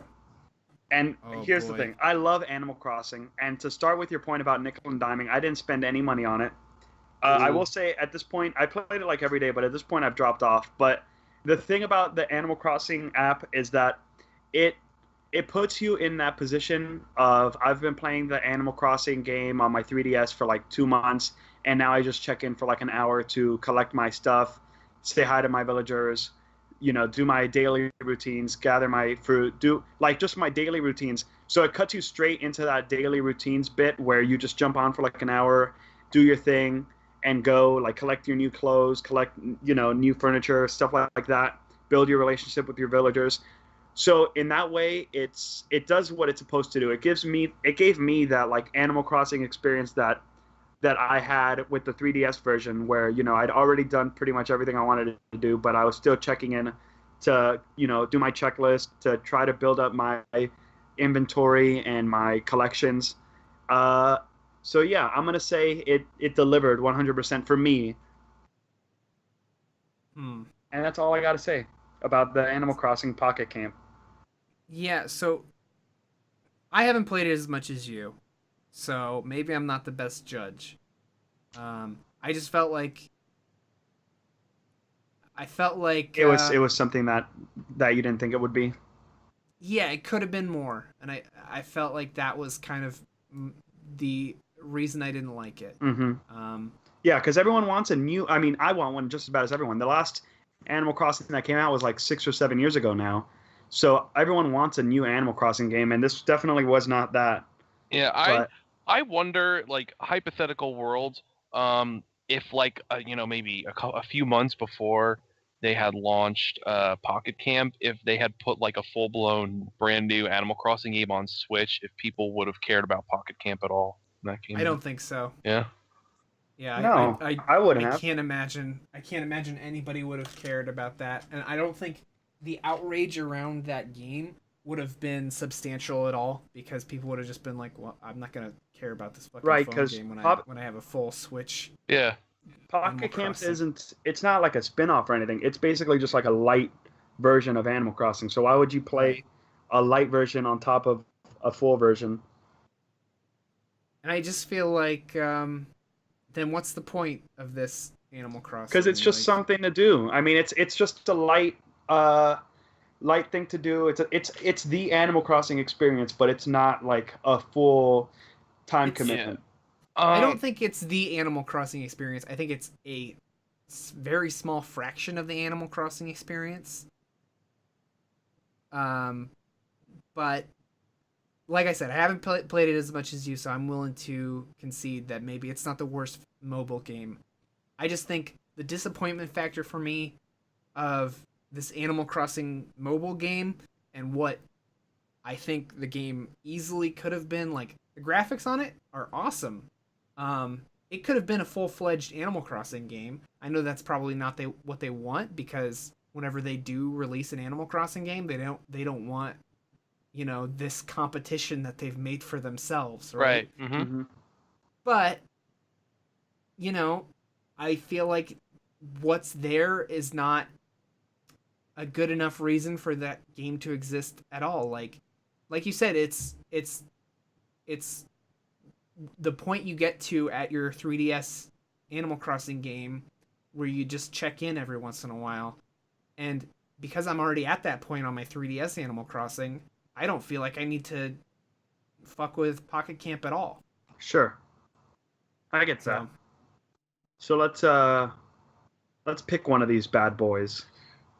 I mean, immediately my opinion swaying towards Candy Crush just out of your two picks, just because, like I said, I like Angry Birds. It's fine. Yeah, it's fun. Yeah, I'm definitely not married to Angry Birds. It was just, it was like, yeah, I think that's definitely like one of the most mobile, like the mobile game I'm most fed up with in terms of like multiple aspects. But yeah, I think you guys made good enough points for both Candy Crush and Animal Crossing Pocket Camp that I'd be willing to just duck out Angry Birds and just go with one of those two. Well, Can you say Angry Birds is the best iPhone game? Yeah. Oh wow. Could be. Oh my god. If it could be, if I mean, Flappy Bird's better than Angry Birds. If they made Flappy Birds, you're out of your mind. Flappy No, Bird is I not better agree. than Angry I like Bird. Flappy Bird. Yeah, Flappy Bird's better. Angry than Birds is Flappy too Bird hard. sucks. Flappy Bird is fun. Yeah, Flappy Alright. Bird's Stupid. It's so dumb. Fuck that. I All have right. that on my old It's- iPhone. I have it on my current iPhone, and every time I boot it up, it says this game is not supported on your phone. What you? I think I can't that's what it believe you guys says on didn't even mine play it too. on a phone. I mean, that's where I started on phone, but now I only play it on my Razer laptop because it deserves the Oh, HD okay. clarity and Yeah. Uh-huh. Nice. All right. Candy Crush. Oh, I have a little Candy story Crush. to tell about Flappy Bird. I was in game design school. I went to school for game design, Cool. and excuse me. Getting choked up. I'm just very emotional about Flappy Bird. But no, I was part of two separate projects where they both wanted to be a Flappy Bird clone. I mean, didn't everybody? And I wanted to kill myself. But so what are we picking here? Because I think it might be down to you again, bud. I hate to do this to you, but Wait, you know, me? me and Christian, yeah, me and Christian feel pretty. I feel pretty strong both about our both picks. both of the games that aren't Angry Bird. Oh, I thought with Christian's love for Pocket Camp, it was going to go Candy Crush. But like, if you guys are pretty 50-50 on that, then honestly, I choose Pocket Camp more over Candy Whoa. Crush. Ooh. That's where I swayed here in kind of both sides. Let the record of the... show that I'm not part of this. I'm not willingly allowing this. Well, so So I don't want to discredit my own thing. I thought it was even Steven. So like, if Christian's passionate about Pocket Camp, then fine, you go Candy Crush. Yeah, so that's the thing. I'm just not passionate enough about Candy Crush to discount it. So, you know, Christian likes Pocket Camp, and I feel like I can't pick it just because he likes it, and I don't care about Candy Crush. So Candy Crush it is. Lock it in. Pick Candy Crush. That's the worst mobile game. Candy Crush it is. Bye. Candy Crush it is. Bye. We're gonna crush you. Oh, can we? Crush some candy. We forgot the most important thing about Candy Crush. It's featured prominently in the best movie of last year, the Emoji Movie. Oh, my favorite. And it's also going to be in the Wreck-It Ralph 2 movie. That'll be great. There you go. Oh, I hope Wreck-It Ralph goes to Pocket Camp and meets the Animal Crossing. Yeah. Oh my God.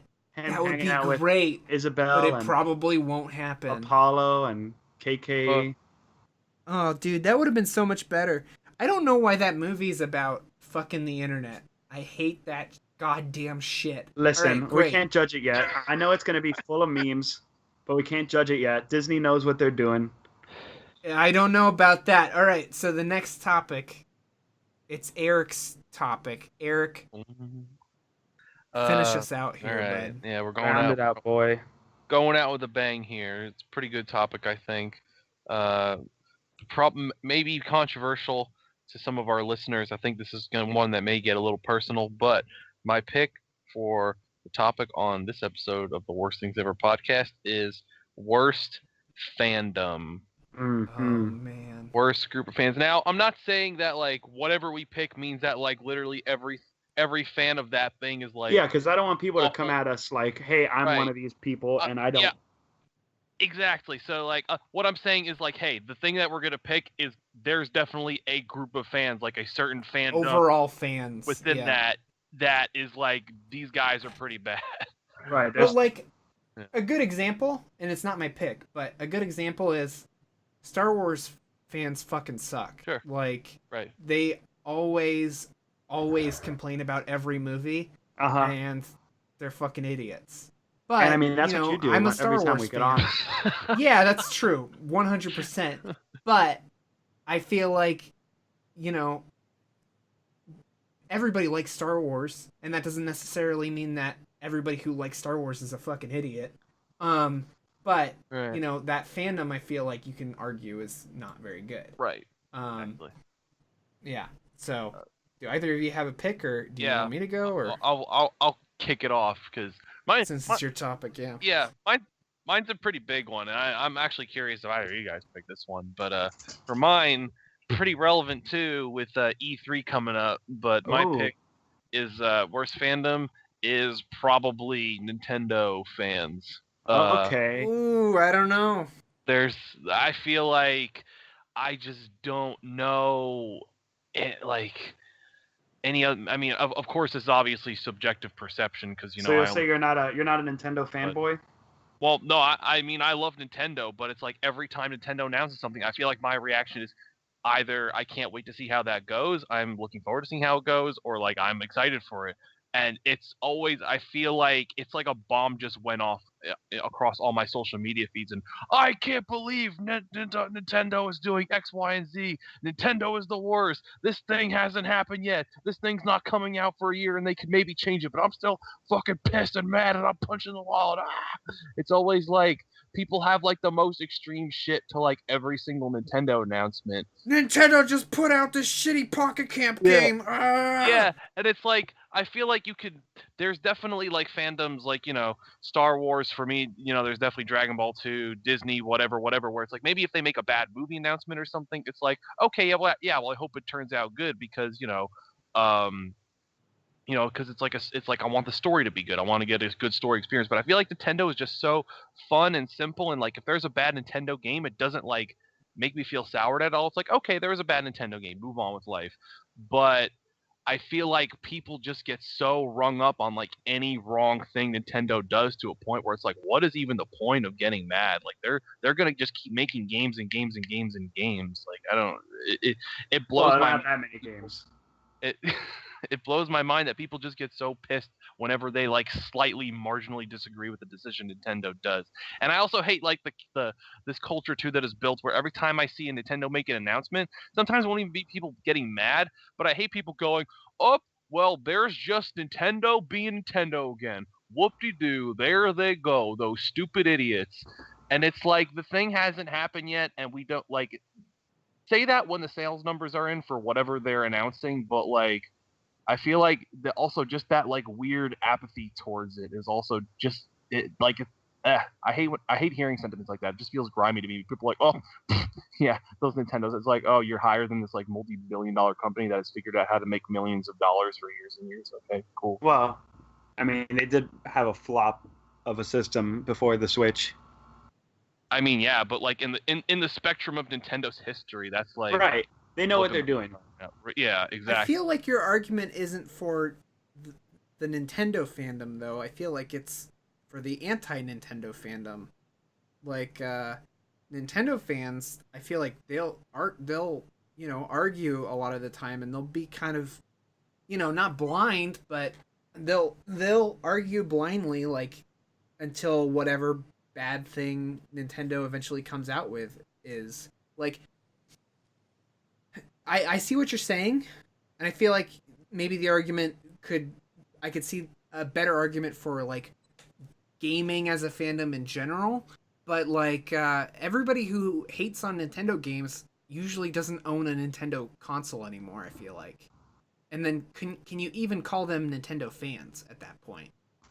I feel like it goes. I feel like those people I feel like there's some people that you're talking about, and then there's kind of people that are in the middle that it's like they're Nintendo fans, and I'm fine with like them saying like, yeah, you're Nintendo fans, but they're Nintendo fans that are like, hey, I fucking love the NES and the SNES and maybe N64 growing up, and it's like everything past like GameCube era has just been them wanting things to be as good as my childhood again. Oh man, now it's just shitty baby games because I'm an adult and I can't adjust my perception. Oh wow. It's like on one hand, it's like, yeah, they're still Nintendo fans because they do love those like old school cool Nintendo systems, but at the same time, it's like the fact that they can't almost accept anything new that they're doing, it kind of puts it into perception of like maybe they are more of the type of person you're talking about. Well, usually they seem to be more like PlayStation or Xbox fans than Nintendo fans. Right. Is anybody do you think anybody is like Nintendo first? Because I think everybody buys a Nintendo console to play Mario and all those games, Zelda and all that. But like, is anyone just buying a Nintendo console and like that's all I play? Like, I feel like I'm in the loop because I know plenty of people like that. Me, like, I'm one of those. It's Eric, yeah, 100%. Like 90% of my games are on Nintendo, and like I like go dabble in a PS4 title like once a year, and that's it. So yeah, like I really there's very little else I care about, and yeah, I feel like okay, so I think it was Zach who said this before with the people making those complaints are more PlayStation fans and Xbox fans than they are Nintendo fans. But I feel like those people might prefer it, but just because I feel like they prefer one over the other doesn't make them not Nintendo fans. Sure. Right. I mean, I'm definitely Nintendo first also. Really? Like there's games come out. There's no games that come out that I'm as excited for as Nintendo games. Okay, Every I get E3, I'm way more excited for whatever Nintendo has to announce. Mm-hmm. And most of the time, they don't announce a whole lot. Like the last couple of years, they haven't announced anything that I've been like super jazzed about.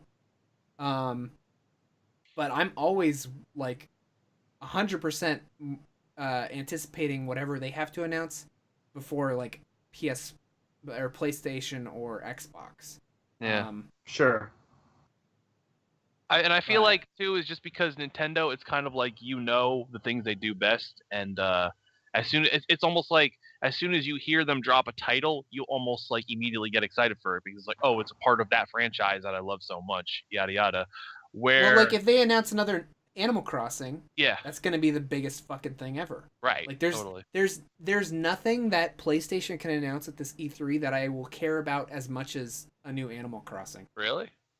I don't think so. I can't think of a single fucking thing. Interesting. I might be with you. I mean, there's games that have been announced that I'm really waiting for, but like, as far as games that have not been announced, I think I'm with Zach. It's got to be Animal Crossing, and Nintendo, Shigeru, if you're listening to this, Put Christian in the game. put me in the game. What Christian the cheetah. Yeah, I'd be a cheetah. Okay, that's cool. What Put would me I in be? a nice little like, ooh, Zach the zebra. I don't think they all have alliterations. No, they don't have. They They don't all have alliterations. I think you'd be like in the horse family. Ooh, I like that. What about Eric? Like Eric's a bear, monkey. Obviously, no, he's a bear. Eric's a fucking monkey. I'm giving up my spot. I think it's a tragedy that they never put a Robin Williams character in World of Warcraft, so I want him to be in Animal Crossing so he can at least have that. Okay, let them have it.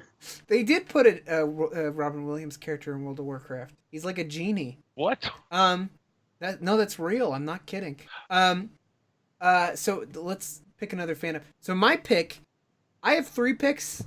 Do them all 3. We're going short. But I don't want to step on Christian's toes. No, I guarantee these are you big won't ones. I guarantee you won't. Oh pick mine. man, yeah, murder those toes. So I want to hear what you guys have to, which one you guys feel strongly about. Out of the 3 you're about to say. Yeah, give me multiple Yeah. choice. Because they're all based around cartoons, which is kind of weird. Fuck. Can I guess? You can guess if you want. Yeah. The most obvious is My Little Pony. Okay, that's one of them. Steven Universe. That's another one. Oh my god. 2 for 2. Invader Zim. No. Okay. The other one is going to be Rick and Morty. Oh, that was not even on my radar, but I really think that's got to be it. It's got to be Rick and Morty. So, what I'll say about all 3 of these, Steven Universe, I like Steven Universe. I've seen a good, healthy amount of Steven Universe. I think it's a great show, and I don't necessarily think I can pick this one just because it's not as big anymore, and also some of the outrage is not as big as like Rick and Morty or the thing about My Steven Little Universe Pony. is the thing that's annoying about the fandom is people wanting there to be more meaning behind things. Like people want to dig deep into Steven Universe and all that, which is fine, but you never see anyone in public going. Well, also, you know, also they an artist killed themselves because they drew one of the characters from Steven Universe skinny, and like all of the Steven Universe fans got on their fucking case because they drew a Steven Universe fan skinny. So that's maybe one of the reasons I think that's bad. But like I said, I don't think I can pick it just because it's not as bad anymore. should have drawn him fat. But bronies, I think what can I say about bronies that hasn't already been said, right? Like I did a report on this for my pop culture class. I remember. My presentation. My presentation was called Bronies, a look into the misogynist rape culture. Okay, so I did my topic on bronies, look into the misogynist rape culture. I remember. And the reason I did it, honestly, this is gonna incriminate me a little bit, but the reason I did it was because there was a brony in my class that I fucking hated, and I wanted to see his reaction as soon as that slide popped up that said "Bronies a look into the misogynist rape culture." Yeah, Zach really wanted to tighten the noose around that guy's neck and make him feel really loved.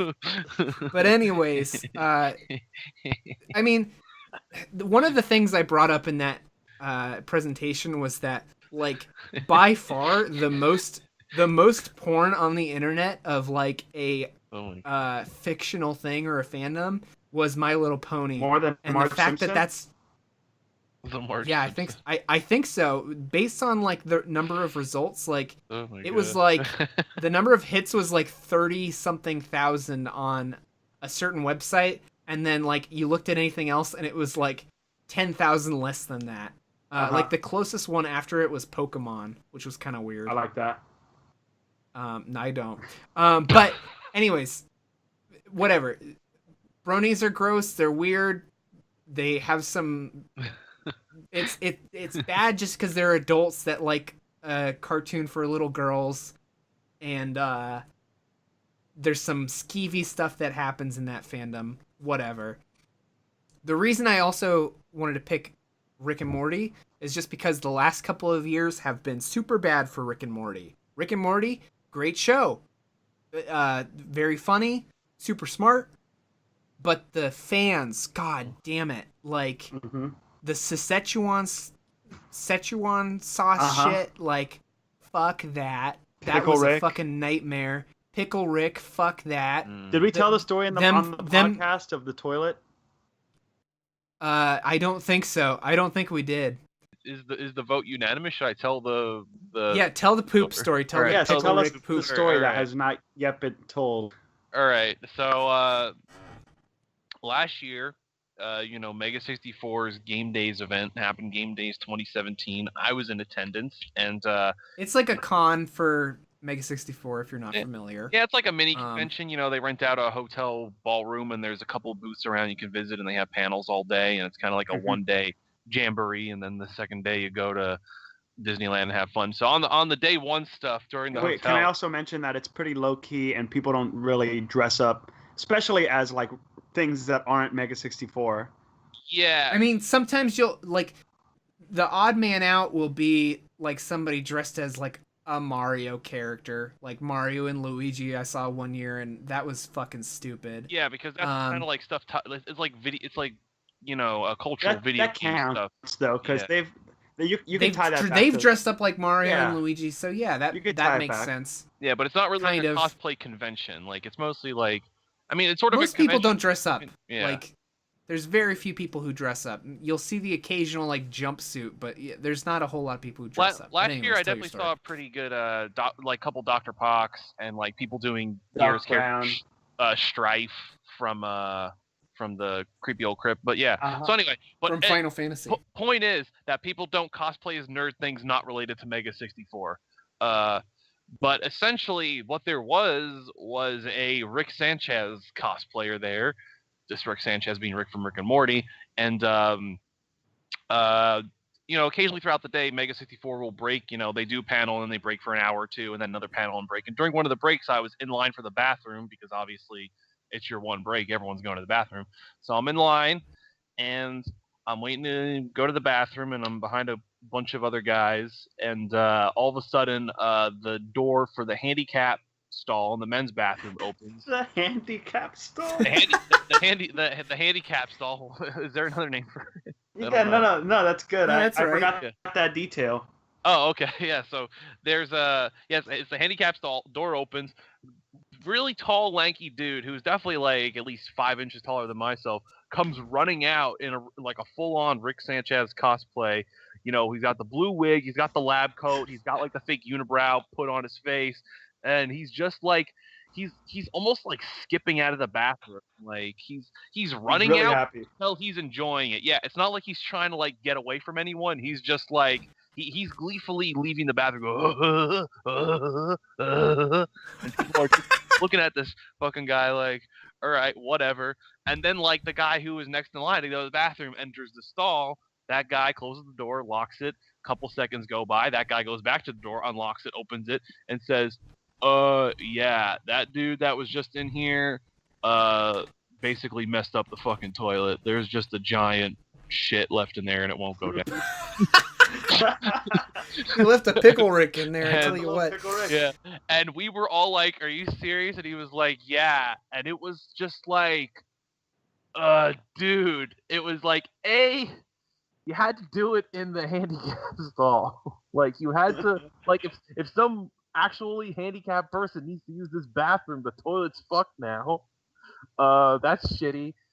B, there's a whole line of people waiting otherwise, so we need to kind of use all these stalls, and you're just going to gleefully clog up the toilet. And B, you took pleasure in this. You ran ahead of the stall. He was laughing. I mean, I guess. Eric, did you say he didn't wash his hands too? Yeah, he didn't wash his hands. He went straight from That's the kicker. stall to the door. He didn't even wash his hands. Probably because, once again, he was still on that high of, I just fucked up the toilets for everyone. That's classic Rick Sanchez move. Oh, look at me. I'm like the perfect Rick Sanchez cosplayer because I did that sneaky move. But no, it was just like gross and awful. And I just feel like you're messing people's days up by like clogging up toilets that are in high demand. I think I might have a picture of this guy, so yeah, it's gonna be like FBI's most wanted list. But yeah, no, that was an infamous story of that weekend. But that's just an example of the kind of people that are Rick and Morty fans. I was so upset of that guy. Like, at first I was like, I was kind of laughing, just like, I can't believe that guy did that. But the more I thought about it, I was like, no, that is genuinely shitty that guy just clogged the toilet and then like laughed about it and didn't wash his hands. So all throughout the rest of the convention, I was like, hey, you guys see that Rick Sanchez cosplayer over there? He clogged the fucking men's bathroom handicap stall. I was telling everyone what that fucking guy did. I didn't give a shit. So I was spreading that news more than he was spreading around that shit. So that's how I handled that situation. I just told as many people as I could about it. So yeah, that did become sort of an infamous story of Game Days in that way. Yeah, that's just one example of many. I feel like with Rick and Morty fandoms, like. I feel like everybody remembers last year when the Szechuan sauce was coming out at McDonald's. Like, they were like hurting people and harassing employees, and it was just a nightmare. And they want that cartoon McNugget sauce. I know, it's so stupid. And then also, I feel like, there's a lot of Rick and Morty fans are just so like arrogant and full of themselves, like. Oh, you know what? You're not smart enough to understand this show. And it's become a joke. It's become a joke among the Rick and Morty fans. Like, oh, well, me as an intellectual. But it's true. Like, those are real people that think, like, you're not... If you don't get the jokes, it's because you're not smart. If you don't like this show, you're not smart enough. Right. And it's not the case at all. Yeah. So, I mean, I feel like we all feel a little bit more strongly about Rick and Morty than bronies. Is that fair to say? Yeah, bronies are awful too, but I feel like I think they still exist, but they're at least a little bit more extinct now. Like they don't bother me. Fewer in numbers. Like bronies to me were a very like 2011, 2012 kind of thing. They were worse back then too. Like now, you don't hear about it. Right. And I mean. Even just recently, the My Little Pony movie came out like a year or two ago, and like there was nothing for it. Like I feel like if that would have come out 5 years ago, we would have seen huge turnouts for that, and I feel like no one really cared. Yeah. Exactly. So I mean, they're bad, but it's like, okay, at least the wave's done. Where hey, literally today I read this where Adult Swim confirmed that they have an order coming up of 70 new Rick and Morty episodes. Right. On deck. So it's like that's a thing that's clearly not going away and is still going to. That show's going to be being made for the next 10 years. I mean, the My Little Pony thing is still going on too, but I see what you're saying. Right. Yeah. Before we move on, I'm going to say. What's yours, Christian? Before we get to that. No. So I have to make an honorable mention because this is going to be a time capsule. Everybody scoffs and laughs about the shirts in like the early 2000s, late 90s of like Bugs Bunny with like gold teeth and like big chains and like baggy jeans. Do you know what I'm talking about? Like hat. Like people wear them ironically now. Like you can't find them really, but like those were everywhere. Like early 2000s, everybody was wearing those. Like, oh, hip hop. Like these guys are gangster now. The exact same crap is happening with Rick and Morty now. Like they take Rick and Morty and like they Photoshop like blunts in their mouth and like put them in like Adidas tracksuits. Yeah, I hate that shit. I've seen a little bit of that. Put them in front of like a spacey backdrop. Like it's the exact same thing. Just instead of early 2000s rap, it's like based off of the fashions of like modern rap. Like it's the exact same bit. And Yeah. Well, I Oh, feel like they do that with a lot of things. Like there's always that hipster Ariel shit, or yeah, like but they have her with tattoos, and it's like, right, what right. the fuck? Tattooed Disney. Ariel the Little Mermaid, by the Yeah, way. yeah, no. I wanted to make that clear. Well, actually, on the topic of the spread of Rick and Morty, I definitely want to add on to that and saying, so obviously I'm a huge Dragon Ball fan, very into it, very into the fan base and whatnot, and that's a thing where I have seen like multiple Dragon Ball crossover Rick and Morty stuff all over the fandom recently in terms of fan art and like t-shirt designs and all that, and it's gotten really big. Sure. And like I hate it. Actually, there's a middle school friend I recently got back into contact with Yeah, who I used you're to friends love. with middle schoolers? But like What the fuck, friend Eric? from middle school, are you fucking twat? But you fucking but yeah, this was like one of like my earliest friends in terms of like, yeah, like Dragon Ball was a thing like we got into together and like we connected and bonded on. And like I was like checking out his Instagram like a couple nights ago, and like I scrolled across a couple pictures of him in like one of the fucking Rick and Morty crossover Dragon Ball t-shirts, and I'm like, oh, I might have to block you. It's like I can't I can't even comprehend like enjoying like that. Fuck. Since you guys brought up the crossover thing, I just want to say one more thing about Rick and Morty. Is that Rick and Morty I feel crossover like- with Star Wars? Where is it? No, I feel like Doctor Who also had that problem. Yeah, of, yeah. Like let's put the Doctor or the TARDIS in all of this different shit. Uh-huh. Yeah. And I feel like Rick and Morty has sort of replaced that in Yeah. a big way. And I feel like Rick and Morty is now worse. Than Yeah. that, Yeah, And hey, by yeah. far. My Little Pony did not infect all these other things like Rick and Morty did. Yeah, sure. Right. thing. Like Rick and Morty. Well, if you go there to are any- like ponies of all like fictional characters. Just Yeah. because during that time they It exists. Sure. recreated everything. Like there was the Fallout My Little Pony shit. Like what the fuck.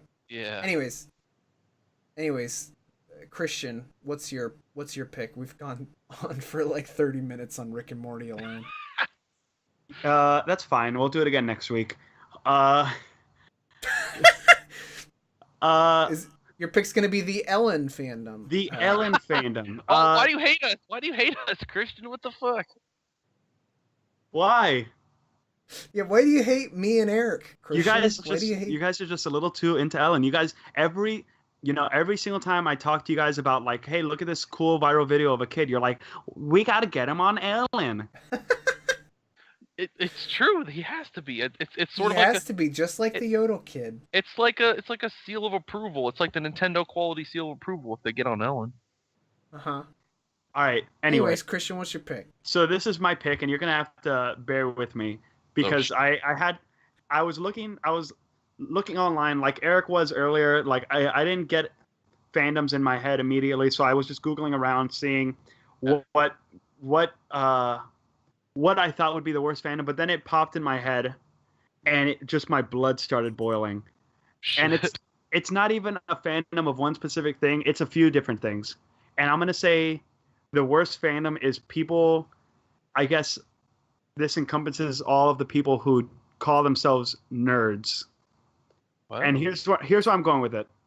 If you're like walking around somewhere and you're just wearing like a shirt of like, I don't know, Spider-Man, and someone walks up to you and you're like, or like a girl, not that like hypothetical, because a girl would never walk up and talk to me, but hypothetically, a girl walks up and is like, oh my God, Spider-Man, I love Spider-Man. Oh my God, I love Spider-Man Homecoming. I love Civil War. I am such a nerd.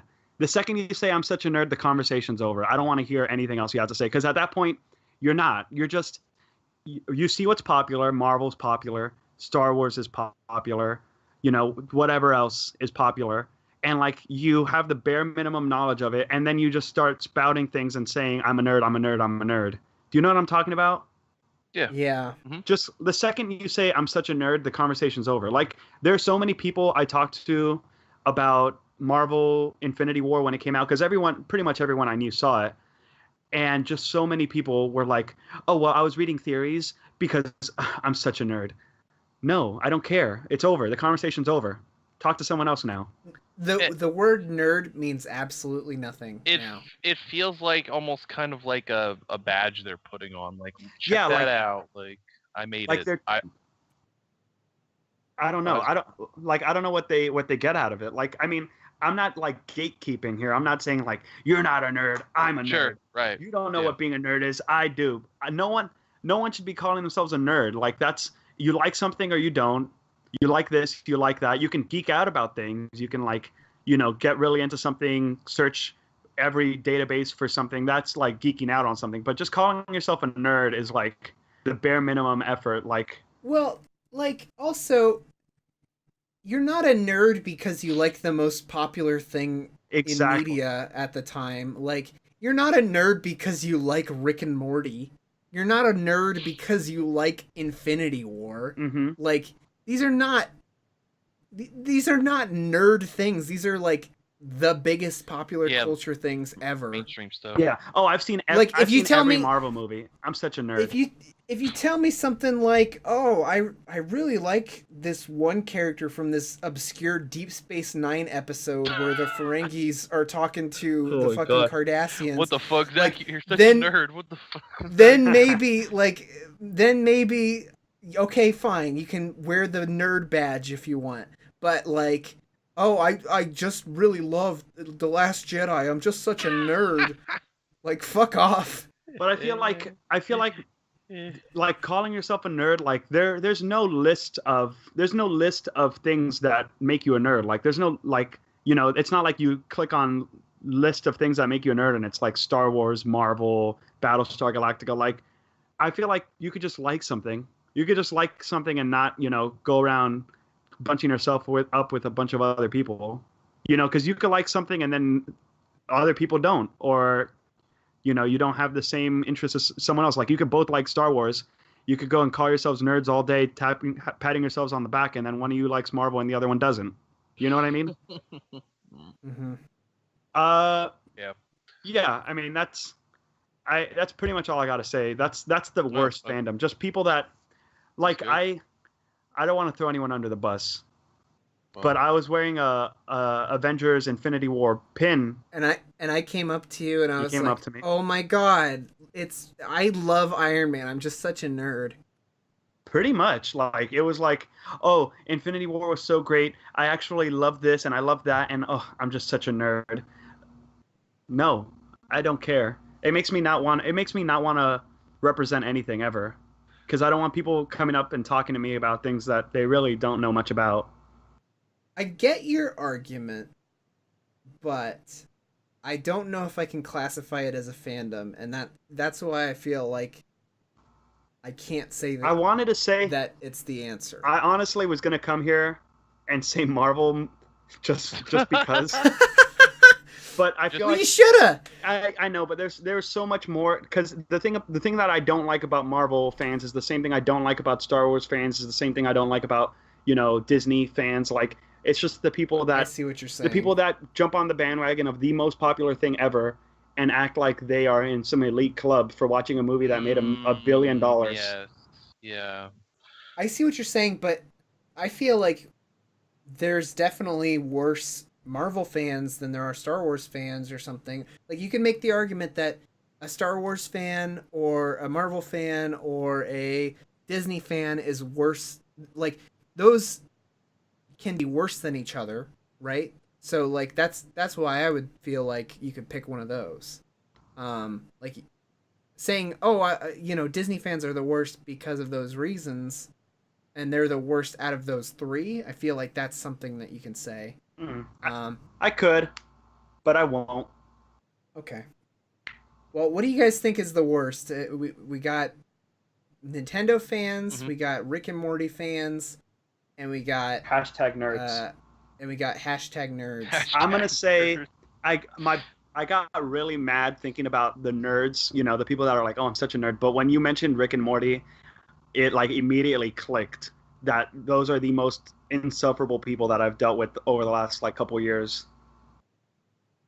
I mean, we talked about them for a very long time, Rick and Morty fans. Like, this is going to be the longest podcast episode by I know. a lot. I'm looking at the ticker. So Eric, are you comfortable going Rick and Morty then? Yeah, It sounds absolutely. Coming into this podcast, and like my pick for Nintendo fans is probably my strongest pick out of the 4 topics. But like, yeah, I think both you and Christian made very good cases for yours, and definitely with the Rick and Morty stuff. Because like I said, I feel like once I really kind of gauge the scope of it, yeah, the fans are bad, and also I feel like the clincher was definitely just thinking about how much Rick and Morty has just seeped into other things, and how like it's the new Doctor Who. It's a new cool thing to cross over with everything else, and I'm just good show, fine show. Like I don't mind watching it when it's on. I there's very rarely an episode I really dislike, honestly, but they're all enjoyable. Yeah. yeah, like the in terms of the fandom, yeah, I just can't take how everyone is just so super like pushing it in your face and has to cross it over with everything. Yeah, fuck it, I'm done. Rick and Morty is the fucking topic for me. Fuck it, it's good. Lock it Okay. in, boys. Lock it It's gonna in. be Rick and Rick Morty. and Morty. And not Rick and Morty. Rick and Morty fans, because we have to. I of course have Rick to and Morty also say fans, that I sure. love Rick and Morty, the show. And in a few years, I'll be comfortable telling people that I like the show Rick and Morty. But for now, Okay, lock it's a lock secret. it in. Yeah, let's lock go. in that Rick cosplayer in the stall who Lock dropped him in the there. turd. Yeah, Lock he him in deserves there. to be locked in with that shitty toilet bowl he left. All right, we got to pick. So now it's the end of the episode. We got to pick Yeah, what's we're the just worst started. thing Wait, ever. hold on. I just thought of something funny. So small tangent. I just started watching Breaking Bad for the first time, and I don't know if anyone's ever seen Breaking Bad, but spoilers, at the end of the first episode, there's a scene where Walter White traps these 2 like gangster guys in an RV with like mustard gas, and like he Yeah. kills them that way because they're about to like kill him. And it's Do like that that's to what the I Rick want. and Morty Yeah, guy. do that to the Rick and Morty cosplay. I want to trap him in an RV with his shitty toilet With bowl poop. and like, yeah, wait till he huffs himself to death on it, and like have that be like the final extermination of the Rick and Morty family. Anyway, that's my tangent. Nice. I'm glad you added length to this already long podcast, Eric. I say All right. we talk about Breaking Bad a little. Okay, Jesus Christ. All right, so we got to pick the worst thing ever. We got for topic number 1, we had for worst MCU movie, we picked Age of Ultron. Right. For worst sugary cereal or worst cereal in general, we picked Lucky Charms. Lucky Charms, and for worst mobile game, we picked Candy Crush. Candy Crush, and for worst fandom, we picked the Rick and Morty fandom. What do you guys think is the worst? I think I want to go Rick and Morty fandom. Absolutely, that's like no question for me. Yeah, I'm feeling pretty strong. Because the thing about all the other topics tonight, I can avoid them all I want. Rick and Morty is something that I genuinely enjoy, and it's impossible to avoid the stinkers that they've got watching that show. Yeah, 100%. So I guess that's the worst thing ever. No. It's the Rick and Morty fandom. Okay, so hey, follow us at Twitter at Worst Things Cast. Email us worstthingspodcast@gmail.com. If you disagreed with any of our picks, if you're the biggest Rick and Morty fan and you just think that everybody else is an idiot because they don't get the show, let us know. If you really love Lucky Charms, if you're a lucky head, let us know. If you love those cat food cereals, that's great. Let us know.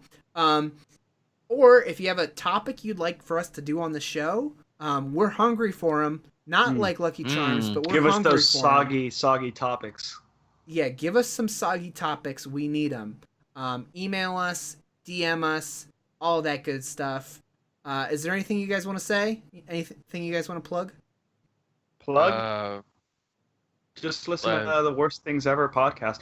Honest, plug. I am gonna plug our own podcast, but check it out on YouTube because Zach puts a little extra spice on the visuals there. Yeah. A little bit of extra kick. Yeah, the YouTube version is very good. I don't watch them all on YouTube, but like from the bit I've seen, it's always very enjoyable. Like I could skip to just a moment in any of the YouTube versions of the podcast. There's always something good there. So the YouTube versions are definitely worth checking out if you like visuals with your podcast. Yeah, you could check us out on YouTube. Check us out on iTunes. The reason I like those two is because you can actually speed them up via playback. So that's That's why I like YouTube and iTunes for most of my podcasts. And you're gonna need to speed up this one, boys, because this one's let me twice the tell you length of a something. normal episode. Jesus Christ. Split it into two, whatever. I'm not gonna do that. It's not gonna be a two-parter. But hey, rate us on iTunes. Really helps us out. I say that every episode, but it's true. And I think that's it. So, hey, my name's Zack Weiss. You can follow me at Twitter at ZackJWeiss. I'm Christian Herrera.